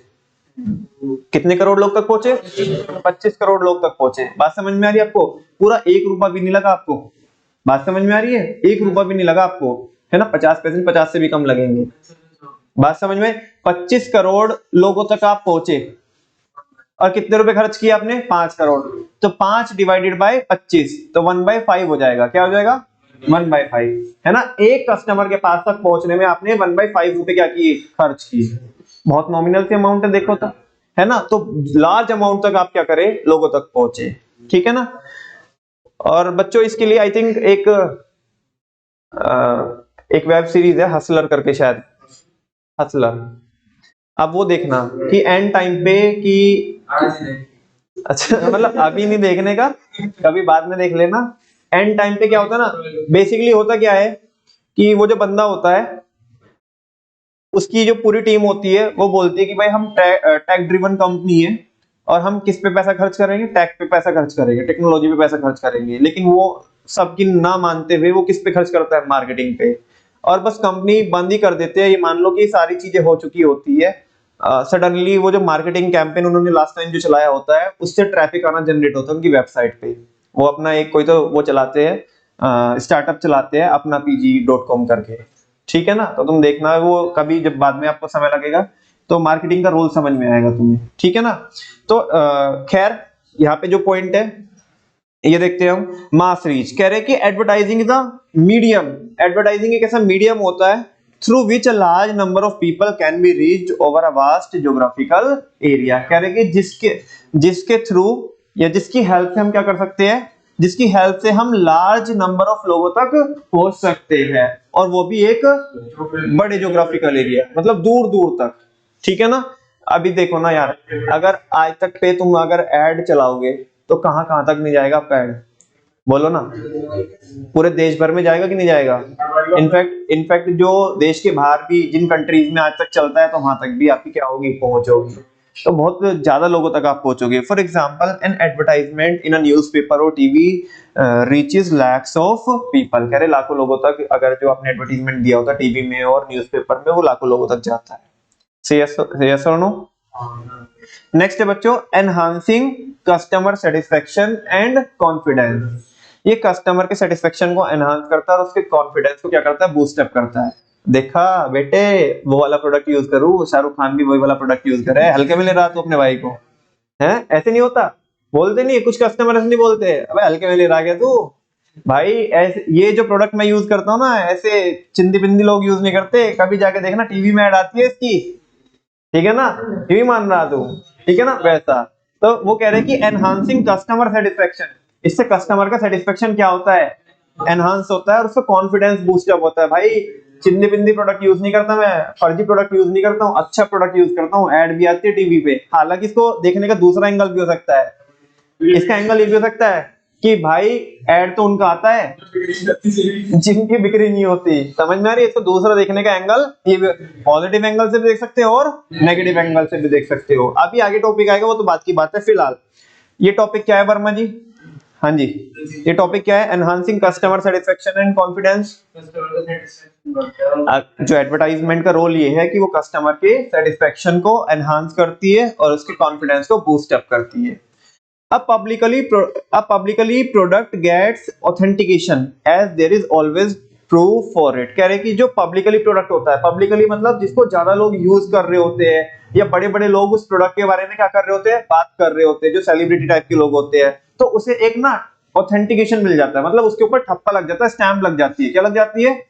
वो ऑथेंटिकेटेड प्रोडक्ट होता है। कैसा होता है? अरे मतलब मेरे शब्दों से आपको पता चल जाएगा, ओ भाई ऐसे फर्जी प्रोडक्ट नहीं यूज करता मैं, ऐसे कोई ना मैं यूज कर रहा हूँ, बड़े बड़े लोग भी क्या करते हैं इस प्रोडक्ट को यूज करते हैं। तो ये से ऑथेंटिकेशन मिल गया, परमिट मिल गया। क्या मिल गया?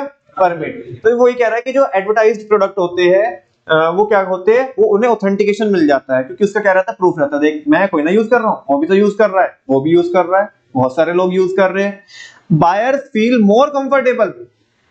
बायर क्या करता है, ज्यादा कंफर्टेबल फील करता है when buying a widely advertised product. किस प्रोडक्ट को खरीदते हुए कंफर्टेबल फील करता है? वो जिसका सबसे ज्यादा क्या होता है, जिसकी लोग सब लोग जिसकी बात कर रहे हैं, भाई हम भी देख, है ना, वो कहते हैं ना गो विद द फ्लो, है ना, गो विद द फ्लो, कि भाई जो सब ले रहे हैं, जो ट्रेंड में, हम भी भाई ऐसे कोई ना, हम ट्रेंड से पीछे कोई ना रहते हैं, बिल्कुल ठीक है ना। Advertising creates confidence among prospective buyer. ये उसके कॉन्फिडेंस को बूस्ट अप करता है अबाउट द प्रोडक्ट क्वालिटी, कि भाई सब यूज कर रहे हैं, भाई मैं अकेला नहीं, बहुत सारे लोग यूज कर रहे हैं, and they feel more satisfied. और क्या करते हैं, ज्यादा सेटिस्फाइड फील करते हैं। नेक्स्ट है एक्सप्रेसिवनेस। क्या है? जो एडवर्टाइजमेंट होता है, आजकल के तुम एडवर्टाइजमेंट देखना बच्चों, कितने उसमें इनमें जो वीएफएक्स इफेक्ट है, उनकी जो फोटोग्राफी है, वीडियोग्राफी है, उनका जो आइडिया है, कॉन्सेप्ट है, कितना जबरदस्त तरीके से कलर कोडिंग, कॉम्बिनेशंस, लाइटिंग, है ना, कितना जबरदस्त तरीके से डिस्प्ले करते हैं। तो एक्सप्रेसिवनेस, वो बोल रहे हैं with the use of the latest techniques. आजकल की जो लेटेस्ट टेक्निक्स है उनको यूज करके, ग्राफिक्स को यूज करके, मल्टीमीडिया को यूज करके, modern advertising has become one of the most forceful medium of communication.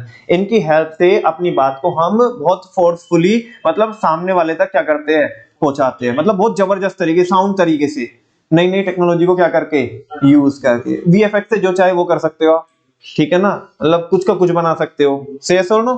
वो बोल रहा है the special effect and are created to make even simple product and message more expressive. कह रहे कि स्पेशल इफेक्ट क्या किए जाते हैं, यूज किए जाते हैं इवन एक सिंपल प्रोडक्ट को क्या करने के लिए, मोर एक्सप्रेसिव बनाने के लिए। कभी तुम देखना कि प्रोडक्ट के जो शॉट्स ले जाते हैं वो कैसे ले जाते हैं।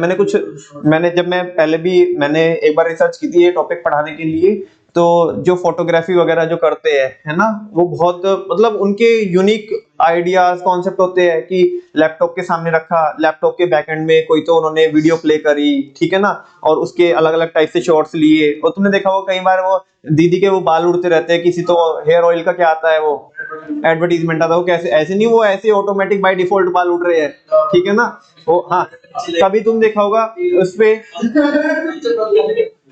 किसी भी प्रोडक्ट के ऊपर जो फूड प्रोडक्ट है उन पे वाटर ड्रॉपलेट रहती है, कितना वो अच्छा सा लगता है, कि इतनी फ्रेश सी रहती है, वो कितने वो प्रॉपरली वो उस पे पता नहीं क्या वैसलीन लगा करके पानी को रोका जाता है, पानी ऊपर डाल करके उसमें, ठीक है ना, तो बिल्कुल, हाँ जी बिल्कुल।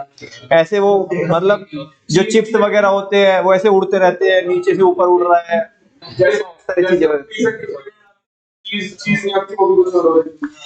तो एडवर्टाइजिंग, सुनो बच्चों प्लीज, टाइम हो रहा है, बस एक हेडिंग और रहती है, बीच में नहीं ड्रॉप करना चाहता हूं इस टॉपिक को।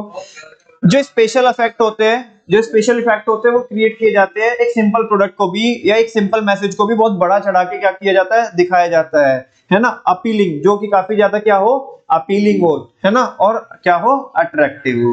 तो ये इसका रोल होता है, क्या होता है, कई बार वो कहते हैं ना कि एक कहावत है कि दूर के ढोल तो सुहावने लगते हैं, कुछ ऐसा करके, या एक और दूसरी कहावत जिससे शायद आपने सुनी भी होगी कि ऊंची दुकान और फीके, तो बस वही काम है। वो कह रहे हैं कि एडवर्टाइजिंग का रोल ये है कि एक छोटी मोटी चीज को भी इतना बड़ा चढ़ा के दिखा देते हैं, एक्चुअल में प्रोडक्ट जब तुम्हारे सामने आता है, जब तुम्हें पता चलता है अरे यार हाइप बनाई हुई थी, है ना, फोमो, इसका तो बस ऐसी मार्केट में हाइप बन रही थी, कुछ नहीं है, ठीक है ना, वैसा। नेक्स्ट है बच्चों इकोनॉमी। क्या है इकोनॉमी? का मतलब होता है यहाँ पे सस्ता, बोल रहा है कि सस्ता पड़ता है, क्या पड़ता है, सस्ता।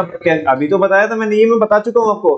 टोटलिटी में तो देखने में लगेगा आपको बहुत ज्यादा पैसा खर्च हो रहा है, 5 करोड़ रुपए खर्च हुए, लेकिन 5 करोड़ खर्च करके कितने लोगों तक पहुंचे, तुम्हारी रीच कितनी हुई, 25 करोड़ लोगों तक। एक इंसान को एक्सेस करने का खर्चा 1/5 आया, वेरी गुड। कितना पैसे आए, 20 पैसे। कितने पैसे आए, मतलब कोई ज्यादा है, कुछ भी ज्यादा नहीं है, ठीक है ना। टोटलिटी में देखोगे तो लगेगा 5 करोड़ रुपए, लेकिन नहीं, 20 पैसे खर्चा आया एक आदमी को एक्सेस करने का। से सुनो, advertising is economical because of its mass reach, क्योंकि ज्यादातर जनता तक पहुंचता है तो ये सस्ता पड़ता है। The total advertising cost is spread over a large number of people. जो एडवर्टाइजिंग की जो टोटल कॉस्ट होती है वो लार्ज नंबर ऑफ पीपल पे हम क्या कर देते हैं, एलोकेट कर देते हैं, स्प्रेड कर देते हैं। अरे वही वाली बात, 5 करोड़ रुपए, तुम देखने में तो 5 लग रहे हैं, 5 करोड़, लेकिन वो उस पे एलोकेट कितने लोगों पे करोगे तुम, 25 करोड़ लोगों पे, तो एक पे कितना पैसा आएगा, 20 पैसे। तो बोल रहे as a result the per unit cost of reaching a prospective buyer is very less. जो पर यूनिट कॉस्ट आती है ना आपकी एक बायर को एक्सेस करने की, उसके पास तक पहुंचने की, वो बहुत कम आती है as compare to other promotional technique, बाकी दूसरी प्रमोशनल टेक्निक के कंपैरिजन में। बात समझ में आ रही है, कोई डाउट तो नहीं है आपको? हाँ जी, ये बच्चों एक बार बस जस्ट लास्ट देख लेते हैं कि इसमें हमने क्या क्या रोल देखा। एक तो इससे डिमांड क्रिएट होती है, कंज्यूमर को हम एजुकेट करते हैं, एम्प्लॉयमेंट जनरेट होता है, इससे मीडिया चलती है, मीडिया प्रॉपर एडवर्टाइजिंग से चलती है। नेक्स्ट है मास रीच, है ना, ज्यादातर लोगों तक, बहुत ज्यादा लोगों तक पहुंचता है। नेक्स्ट है enhancing customer satisfaction and confidence, customer का सेटिस्फेक्शन क्या करता है, एनहांस करता है और कॉन्फिडेंस को बूस्ट अप करता है। नेक्स्ट है एक्सप्रेसिवनेस, ये छोटी और साधारण सी चीजों को भी बहुत बड़ा चढ़ा करके हम इससे दिखा सकते हैं, और ये क्या पड़ता है, सस्ता पड़ता है, इकोनॉमी, ठीक है ना। बैक टू बैक कल, आज तो क्योंकि टाइम हो चुका हमारी क्लास का, कल ये मैं आपके माइंड में वापस से सेट कर दूंगा सारी हेडिंग बैक टू बैक, ठीक है ना। थैंक यू वेरी मच बच्चों। कल एक टॉपिक पढ़ेंगे ऑब्जेक्शंस टू एडवर्टाइजिंग। अब कुछ लोग आवाज, मतलब कुछ लोग लांछन लगाते किसके ऊपर, उसके बारे में उल्टा सीधा बोलते हैं, ठीक है ना, कि एडवर्टाइजिंग सही नहीं है, ये नहीं है, वो नहीं है, तो ये कल देखेंगे। थैंक यू वेरी मच बच्चों, आज के लिए इतना ही है, बहुत ज्यादा किया आज हमने, ठीक है ना।